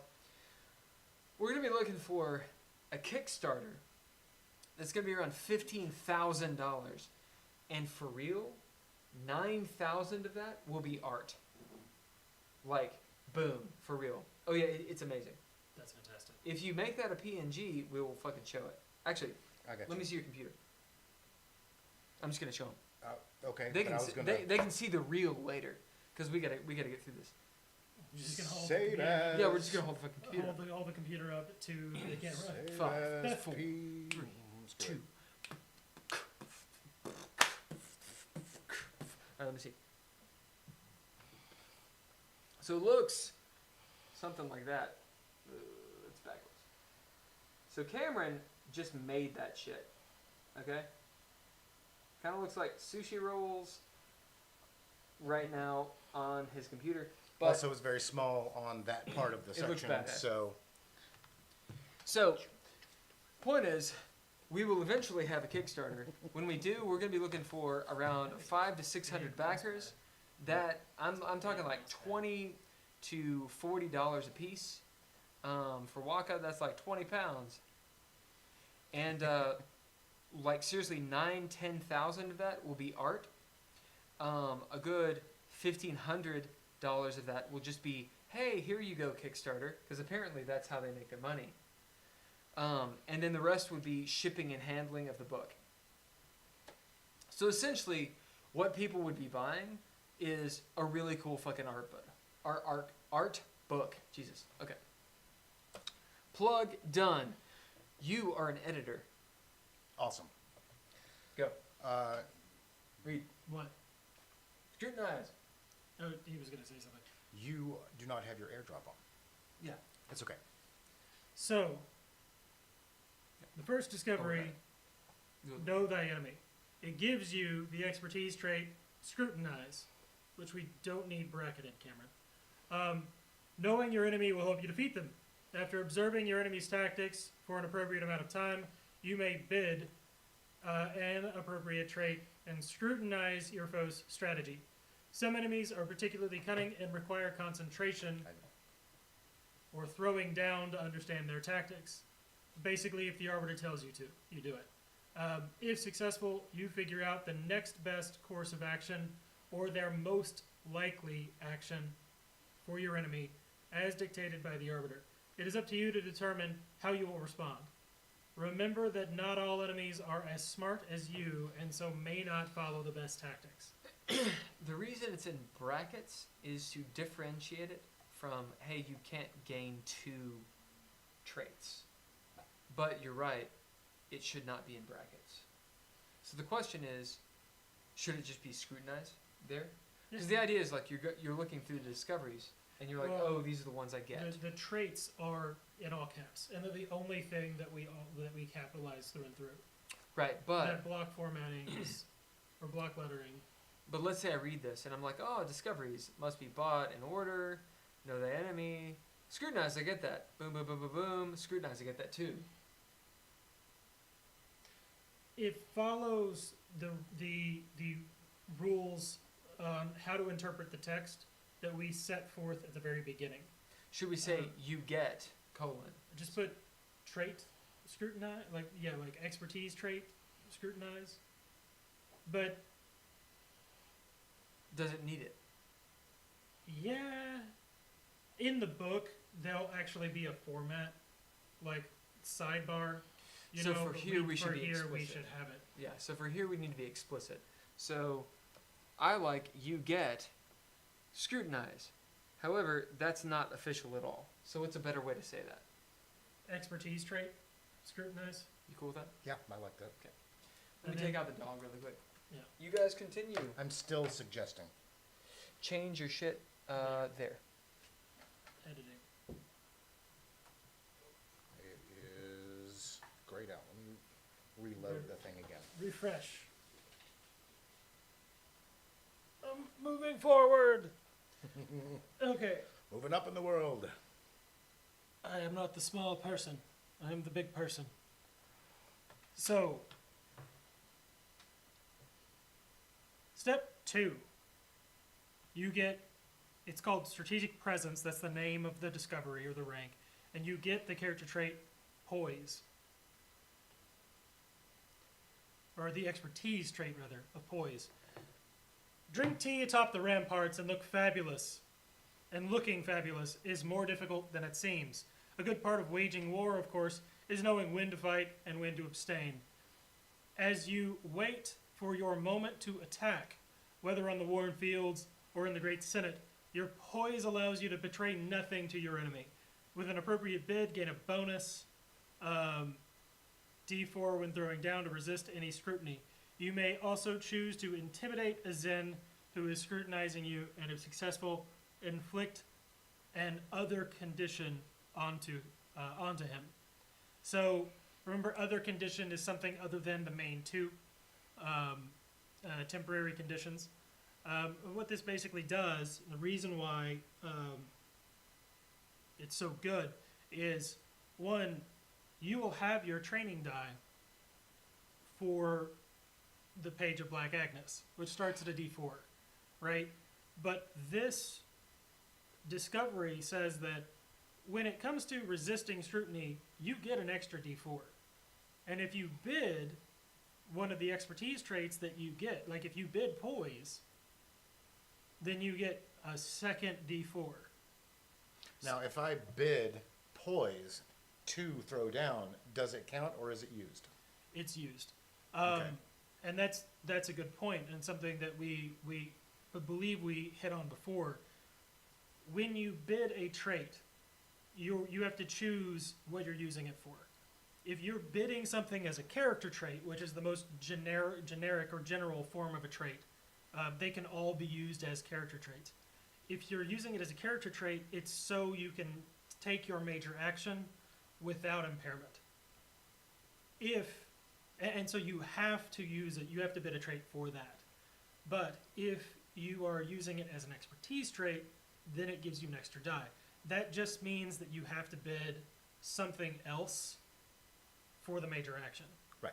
So you bid a trait for the major action, you bid an expertise trait for the extra die.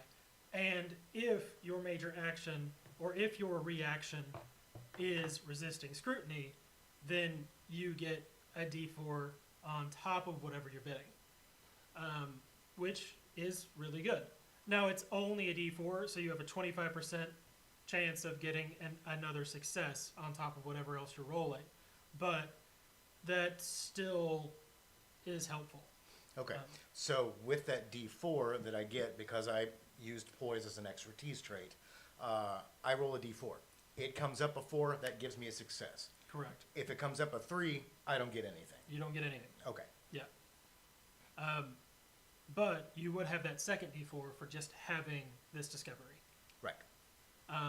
So let's ditch these brackets and add expertise trait. I think I am still suggesting. Yes. And well, I've refreshed this a couple of times, and maybe I need to go to my email and accept editing Maybe, I don't know. or something like that. We'll, I'm not sure. we'll work on it. Make the suggestions. I'll go through and accept them off stream. So this, you may note, you have a 3A and a 3B. This means that in order to get down,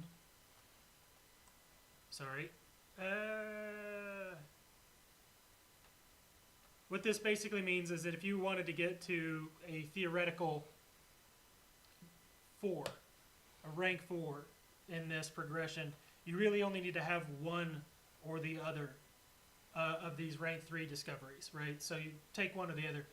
You may want both, you may like both. So 3A, when plans go awry, it gives you 3 expertise traits. Reevaluate, silver lining, and damn lucky. Even the greatest strategic minds cannot prevent the occasional bump in the road, but they can surely reevaluate their circumstances and find the silver lining in a poor situation. Then again, sometimes you're damn lucky and fare better than expected. You may bid either trait when plans go awry provides, you may bid any trait that when plans go awry provides to improve the outcome of a failure. A critical failure becomes a normal failure. Limbo becomes a full success. A clean success.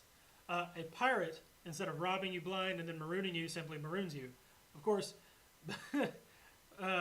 bidding alone will not achieve anything. You must be creative and earn it. And that's true. Again, as we said in one of the very first streams about DreadLore, the bid of a trait is the jumping off point for the role play. And the role play and the creativity can be a direct physical action, right? I bid damn lucky. Well, why are you damn lucky? Well, I Mr. Magoo'd my way out of that. I had no idea he was swinging a sword at my head. I just ducked down because I thought my shoe was untied, or I dropped my apple and picked it up. Now I come up, I still have my head, and I have my apple again. And I throw it at him when I realize I'm being attacked, right? So you justify the bid. The bid is a jumping off point for how you describe what your character is doing. Or it's a jumping off point for you to act out what your character says. Kind of like a heading for your chapter. Yeah, and I do differentiate those two things because it's always better when you act out what your character's saying instead of saying, well, my character goes up to the mayor and tries to convince him that, they should give us a house while we're in town to stay in. It's like, no, I bid charismatic, and I say this. And I say, Mayor, we're here to help, etc. And I keep going on, and I actually monologue what I say to the mayor in attempt to get him to give us a house. And in doing so, it provides the arbiter with a lot more opportunity to say yes and, or yes but, or all of the different options that come from how well you do. So, I mean, I could say something that might piss the mayor off. Maybe his daughter, absconded with the last traveling troupe that came through, and I say something that brings that up, and everybody around knows what happened because it's a small town, and now I've done a faux pas, and it's going to be worse for me, even though I tried to do the thing. Indeed, indeed. Your actions can and will work against you. The caveat I'll say about this, all of this, is this. It is okay to play a character that's outside the player's comfort zone. If you as a player are not charismatic and not great about speaking up about what you want, that's okay. Do your best and have fun with it. This is about having fun. So if you're hitting that limit of your comfort zone and playing a character that is something that you don't have the skill for, that is okay. Because you still have the bids and the traits, and the success and failure of your character is going to be based off of the mechanics of the game, not your performance. This is not an audition to be on stage at a theater. It's just a more rewarding experience in our experience. To take on the role of your character and play it out. So, off the soapbox. But yeah, so when plans go awry, you get 3 traits for shoring up those oopsies. And, case in point, these are for what Cameron was talking about. I said the wrong thing. I brought the wrong gift. I have offended. However, I'm damn lucky and I forgot to put a tag on it, and the recipient doesn't know who that came from, and they are now distracted. So I can get in and do what I came for, because now they're off balance and exposed to whatever psychology I'm going to bring to bear here, right? So this is how you adapt. That's what these traits are for, and they're really good at it. 3B is... We have not been looking at the comments. I will pull that up. Sorry. It's okay. 3B is Kobayashi Maru, and I actually have. I just checked. The last comment was from Megan. Make it bigger for Ben again, Will. Yes. I always like it better when Will makes it big for me.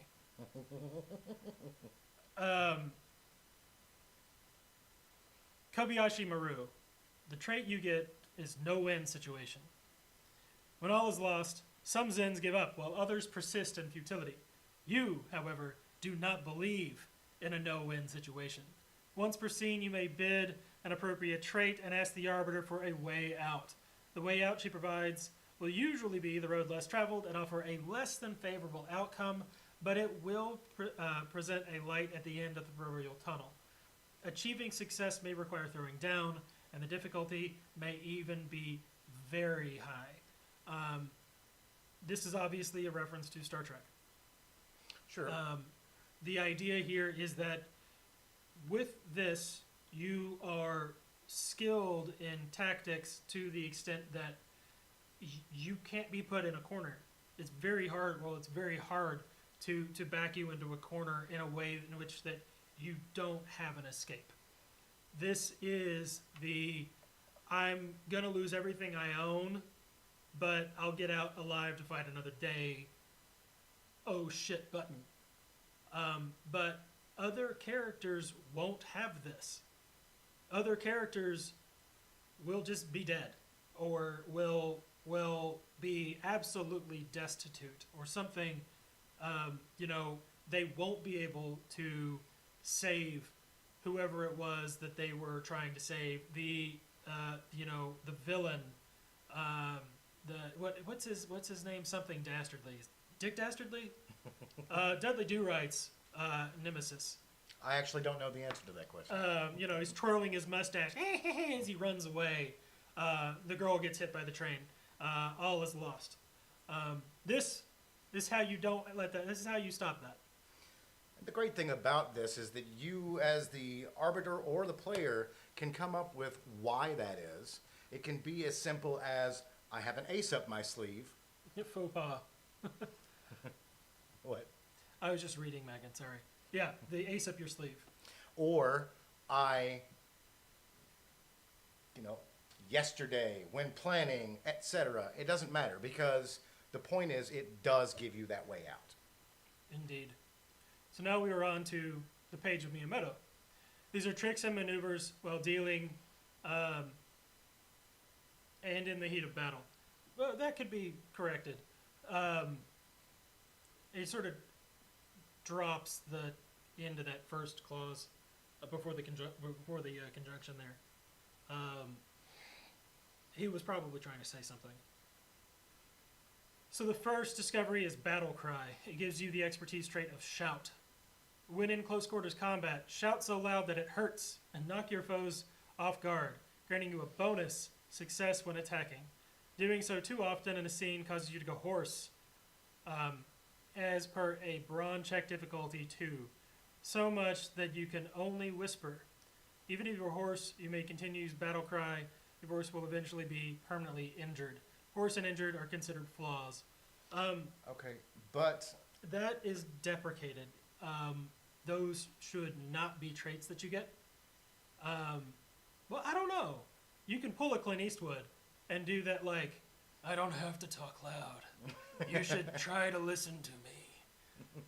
I speak through a slit in my face. I have a flat affect and I don't express emotions because I'm tough.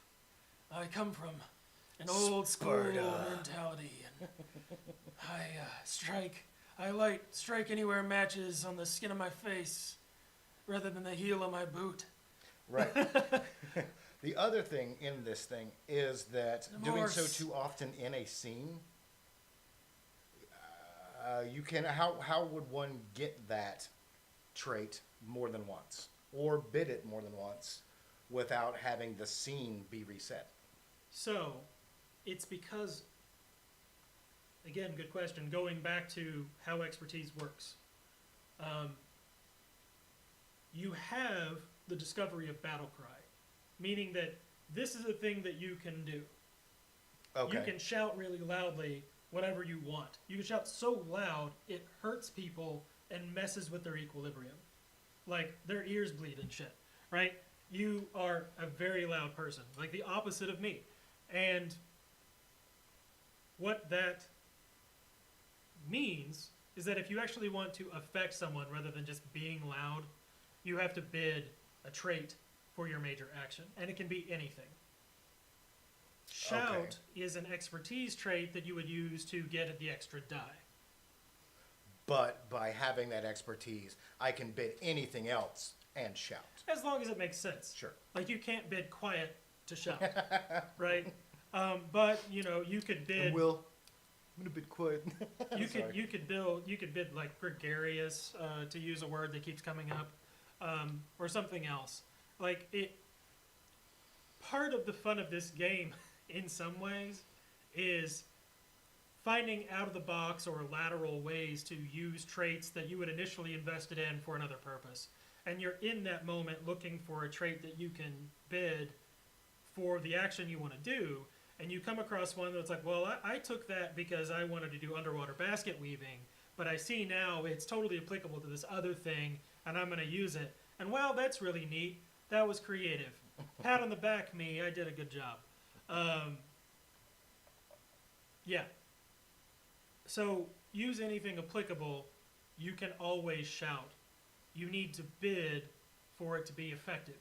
I see. Yeah, and when throwing down, you can bid traits. You can bid expertise traits To make as it- expertise traits To make you do a better job. to of do a better shouting. job using extra dice. This needs to be fixed. Will you comment that and just say that it's deprecated language, that it needs to be cleaned up a little bit? Thank you. So you can, at that point, move on to rank 2 of discoveries, or you can take the pointy end, or you can skip shout and go for the pointy end. 1B is the pointy end. Sometimes the most effective way to injure your foe is also the most obvious. Thus, with the pointy end and tag your foe in a vital spot, which bypasses 1 point of armor. If your foe is not wearing armor, you instead deal them a bonus point of damage. It's pretty powerful. Indeed. Now that is capitalized.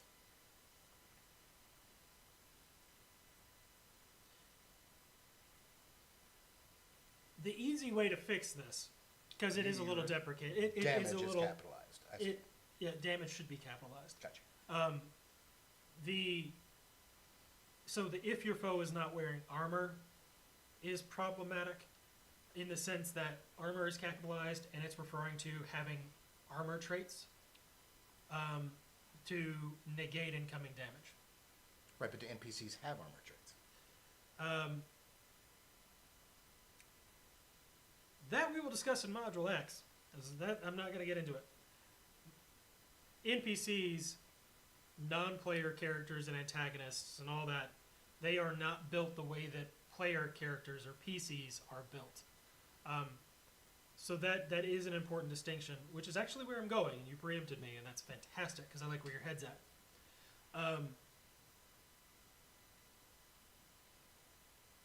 Maybe Gone! No. maybe we just get rid of it. But it really is, you're just giving them a bonus success on attacks. You're giving them a point of damage. Because either you're stripping someone of their armor trait, right?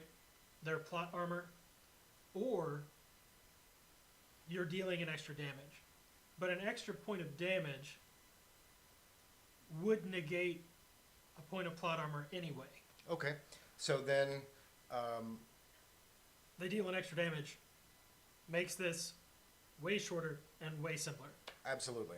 Yeah, especially because NPCs probably won't have, depending on the way that you're building them, because we'll get into that, but it is recommended that you not invest a lot of time into things that your players are going to destroy in the matter of minutes.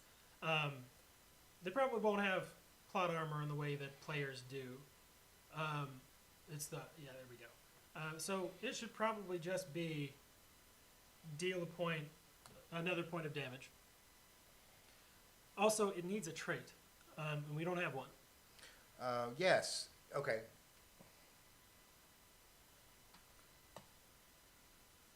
Snidely Whiplash. Thank you, Tessa.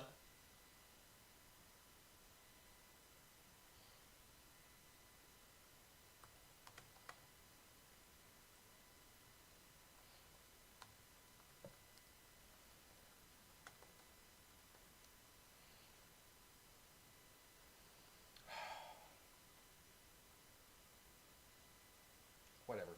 It's commented that we need an expertise trait there. Good. Okay. 2. You can choose or take both of the warrior's sense or sharpest steel. Sharpest steel also needs a trait. Warrior sense gives you the expertise trait of warrior sense. You have a warrior sense, which gains you the ability to take action with others stand gaping. Gives you. Maybe gawking? I don't know. With an appropriate bid, you may perform a reaction. When the others stand gaping. Yeah. When the others stand goatseed.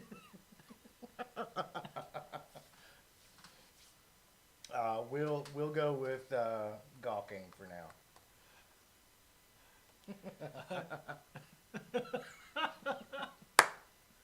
All of a sudden, they brown their trousers.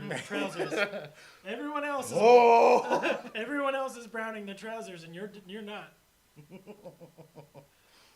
We could put it that way too. We could call it browning your trousers, but you know. Trouser browning.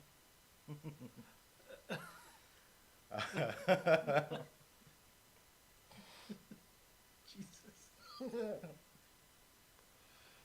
With an appropriate bid, you may perform a reaction if you sense a threat, even when you are surprised, albeit with impaired dice. Should impaired be? It should. Okay. Although, God, is surprised. Will you check and see if surprised is mouths agape? Thank Yes, you, Megan. that would work. Thank Mouths you. agape would work. Mouths agape would work.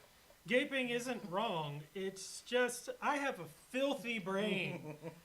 I have a filthy brain, and I saw something else. It wasn't a reference. It was the lower mouth. Okay. We were Well, we trying need to to be We need to move a on. little bit. We need to move Let's on. re-elevate this. Next, to be question for you. If I take 1B, can I then take 2A? Yes. Okay. Yes, you can. You're asking all the good questions. Indeed, unfortunate terminology. Yeah.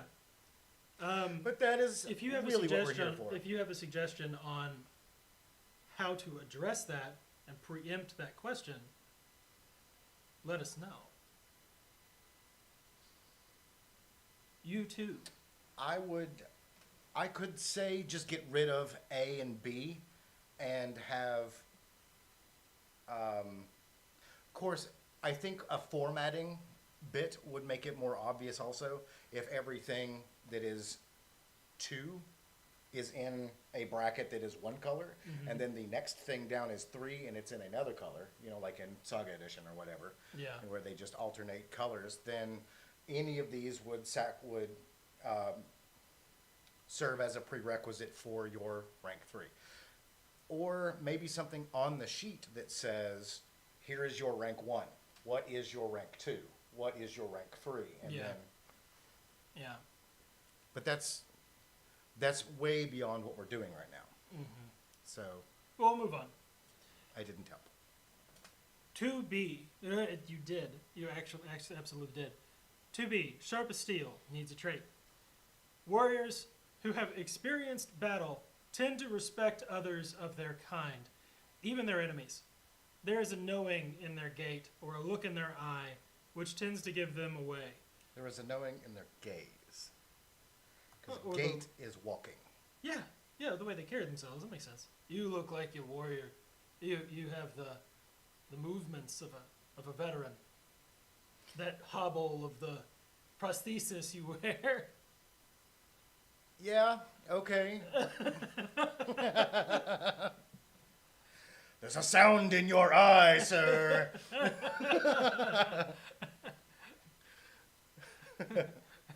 I can Okay. hear the war drums and the fury in your gaze.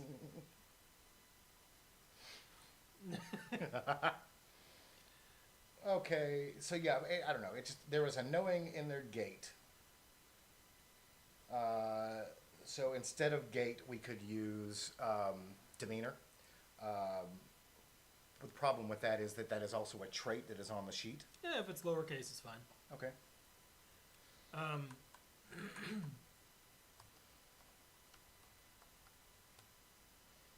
You could say I do not like Mac. you could say you know them by the way they carry themselves or the look in their eye. Yes, or the look in their Yeah. eye. You shall know them by their limping.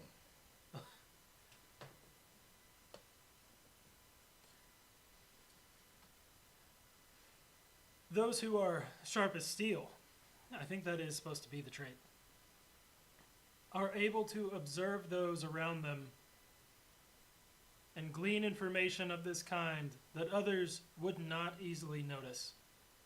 With an appropriate bid, you may concentrate and know who around you is a threat.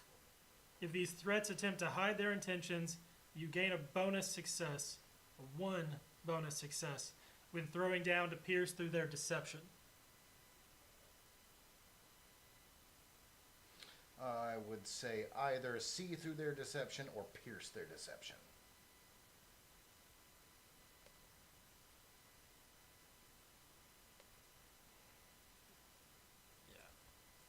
I think you're right. Page of soldiering. A soldier is as a soldier does. Private Gump. Right. We get lots in here, which I do like, and there are actually several different, what do we call them? Do we call them pages? Do we call them pages? Because that's something about where we were before, is that you guys changed the terminology. Yeah. Termination. So a treatise of war training gives you pages. That's a little confusing. This needs to be unified into one thing, or split into two. Right. So I actually have a character that has some of these things, and I ran into this problem. That do I have to buy the page of soldiering to get these things? And there's more. Yeah. There's more in the pages of war. Excuse me. There's more in the page of soldiering than there are in any of the other things. 1, 2, So, for 3, instance, 4, Page of Murder has a gruesome terror and all of the things underneath it. A solipsistic refute and all the things underneath it. You would have 4 rank 1s, 2 rank 2s, and 1 rank 3. I think we can unify these and split them across 3 ranks. I think we can do it. It just needs to be one thing. So let's look at I at agree, it. because that makes it a tree, and you can choose what within this you want. Yeah. And it doesn't harm you. It doesn't bring you back to get all of them if you want. You don't have to. Yes, I agree. Cool. Warrior Sense garners you the preternatural gift of taking a something barely had time to react. Oh, let me move that way. Oops. Of taking actions when others have barely had time for warrior sense. Okay, yeah. I'm okay with mouths agape or gawking. I like the preternatural gift. Although we do save preternature for monsters. Will may resist using that adjective for this. Because these are not supposed to be preternatural things. Okay, I see that. I'd say, as much as I like it, I am remembering previous conversations.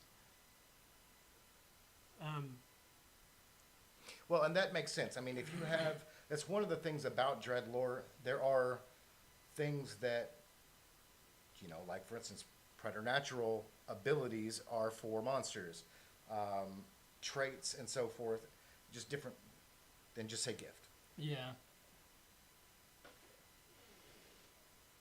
Gives you the ability to take. I think Will is gone. I think he ran away.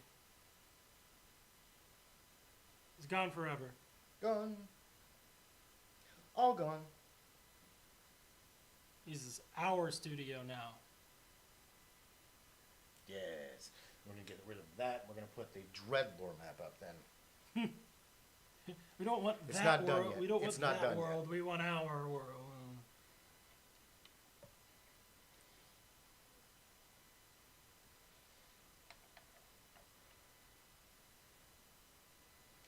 Okay.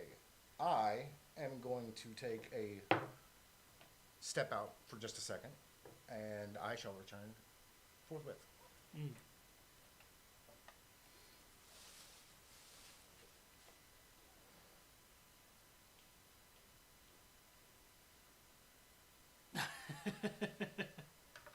Let me see where we're actually at with that. Warrior sense.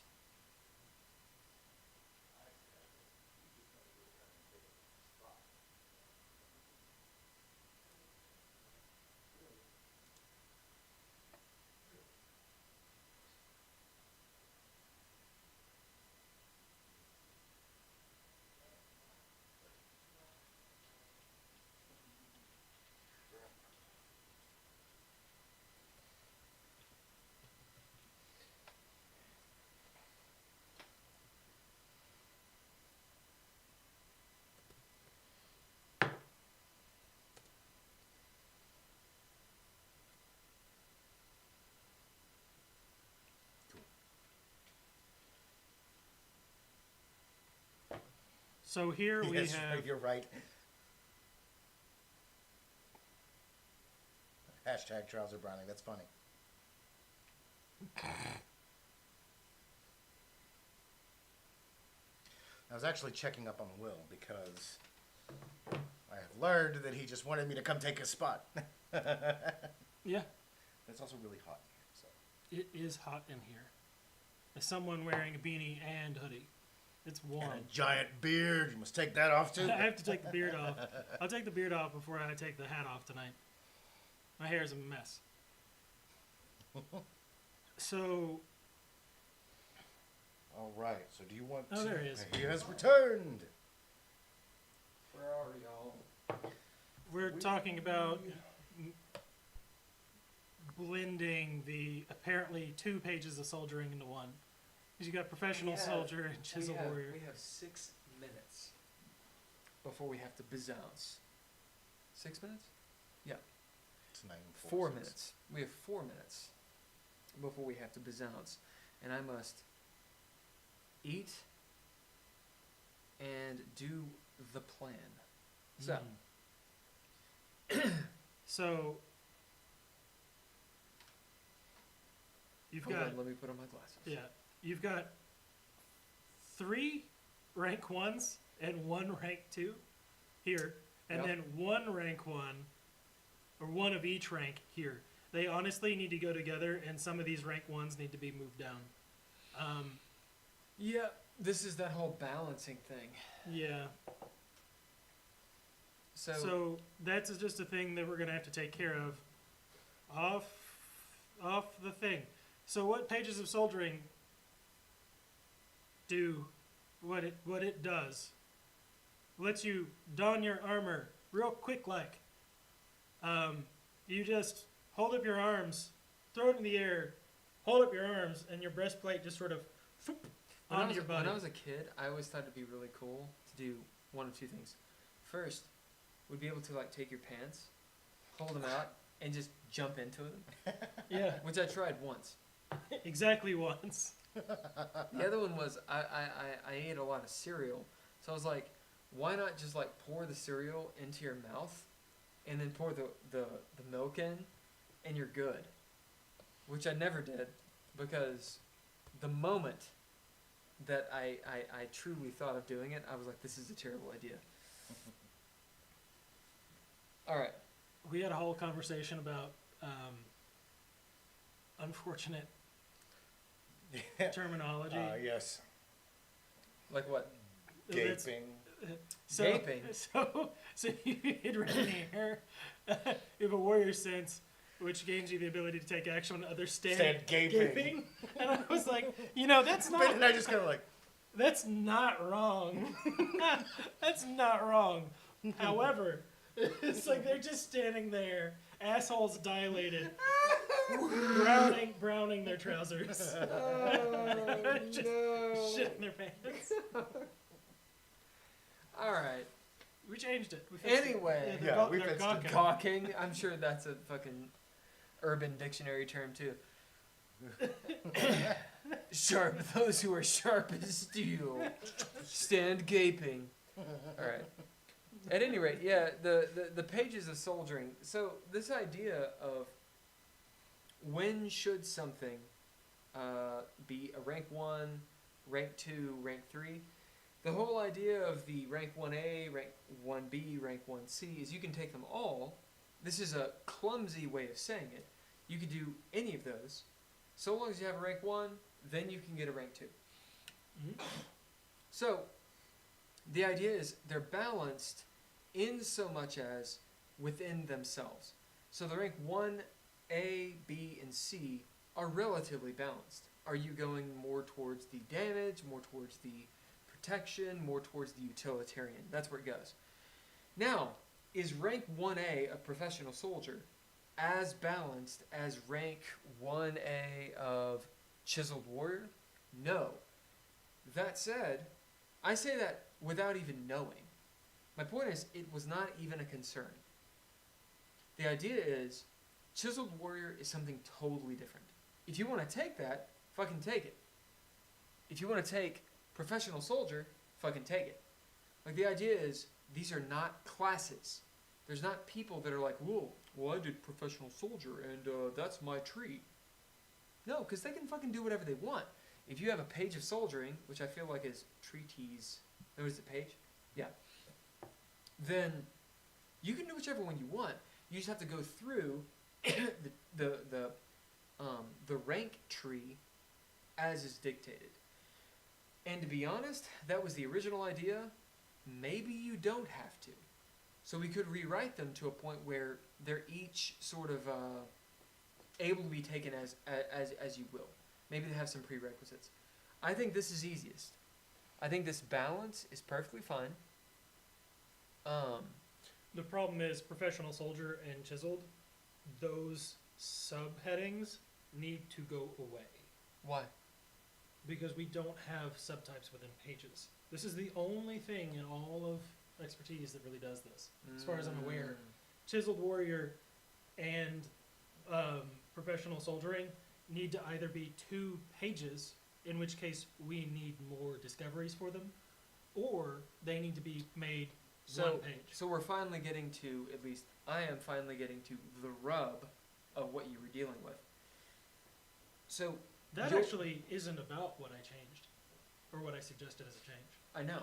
What I'm saying is like the idea of broad subtype and then boom, you're in ranks mixes with this Yes, it because does. that's what I'm saying. Yeah. This whole idea was if you're taking the treaties of war, then you could go into whatever page you want. But each of those pages has its own subtype. Because why not? Like the P's and the Q's do not need to be serifed. It's hard to track on a character sheet. Right. So when it comes down to it, do I need to? and I'll That ask you is this, something to think about. That is something to think about. Is there a better way to organize it? Fair. The 1A, 1B thing. But if works. that is the case, what you're going toward is feats. They are feats, and they have prerequisites. That is what they are.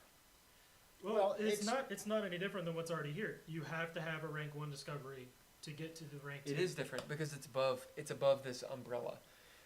Within Chiseled Warrior, that makes sense. However, let's say you take pages of soldiering, Yeah. right? And there you don't have those subtypes.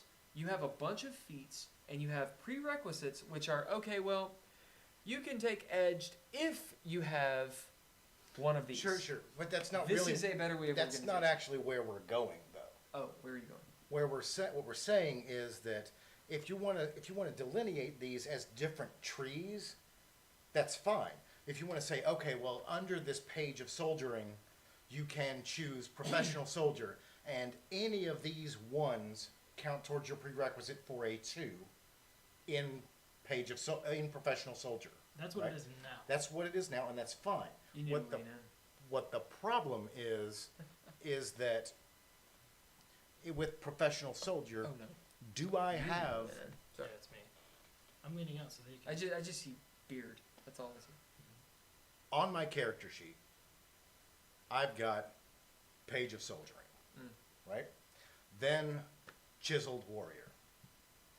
Then armor of the heart. I also have, page of a professional soldier and fits like a glove.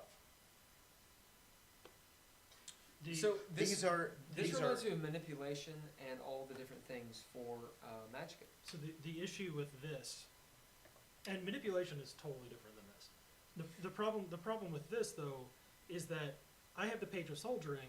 I should be able to buy, if I have a rank 1 discovery and page of soldiering, I should be able to take any of the rank 2s in the page, right? But because it's split up between these 2 trees, I can't. If I have a 1 here, I can't take Unbroken. Which is the problem inherent with, that's what I was saying, the complexity, and that's what I said at the very beginning, the complexity that you were making simple in the beginning, it's still there. It's just now you deal with it. Do you want to deal with it at the beginning, or do you want to deal with it now? Because this is the way it's been. This is fine. I'm not saying we Talking about change at the beginning anything of the here. book versus here. Yeah. yeah, I'm talking about broad types and subtypes. You buy those two, and then by your suggestion, you then can buy ranks. That is not the way it worked before. That is not the way it worked before. I can prove it. Because you would buy your broad type, your subtype, your chiseled warrior, and then you're in within this fucking tree. This is the only one that does this in the mundane expertise. I am As far as, saying, like, as far as what we've gotten to. And all I'm saying is we just get rid of this because it's a subtype and it's an irregularity. It's an anomaly. Or we take Chiseled Warrior and make it its own page. I would be making this argument whether we changed the what we changed before tonight or not. If you had shot that down and we didn't change anything, I would be making the argument to be getting rid of these. in the event you get rid of those, you will have feats with a bunch of prerequisites that tell you just as much complexity as you're seeing here. If I were to take, I don't understand how that is any different. Whether we do have feats with prerequisites. Yeah, Whether but we, it's not a big old list with a bunch of prerequisites. Instead, it says, "Oh, did you take Chiseled Warrior or Professional Soldier?" I don't see how either of those are. I don't see how those two examples are different. Then what's the problem if they're not different? The problem is that this is an irregularity in the way that it's categorized And written. and written. What is this? What does this So- heading mean? What mechanic is this? What subtype is this? They don't exist in the classification system that we that would be have. the same as, let me think. Well, like what here? If we were to, instead of saying this is the page of soldiering, This would be make a circle. this the This page would be of a s- soldiering. This is what I'm not trying to cut you off. I'm just trying to tell you what I meant when I wrote it. This would be a scroll. This would be a circle. Except that the page is the circle analog. The page is the scroll. The pages are equal to circles. So let's go up here really quick. Page of the soldier. Yep. Pages are equal to circles. So what you've done is add something within page, which shouldn't be there by the way that it was organized before tonight. Before we changed anything tonight, those shouldn't have been there. That's deprecated. That's from 1.7. Also, we are overtime. We are way over time. So just make So we have a whole lot of shit to do. just make those different pages. Yeah, we can. Soldiering isn't its own thing. No, So- we need to yell. We need to yell about it. I think you're right. There's thought. We need to have authority and rethink, rally and disperse. All right. So let me pop this down. Everybody, thanks. Guys are weird. Indeed, we are weird. Thank y'all for coming. We are down for tonight. We'll be back Tuesday. Tuesday?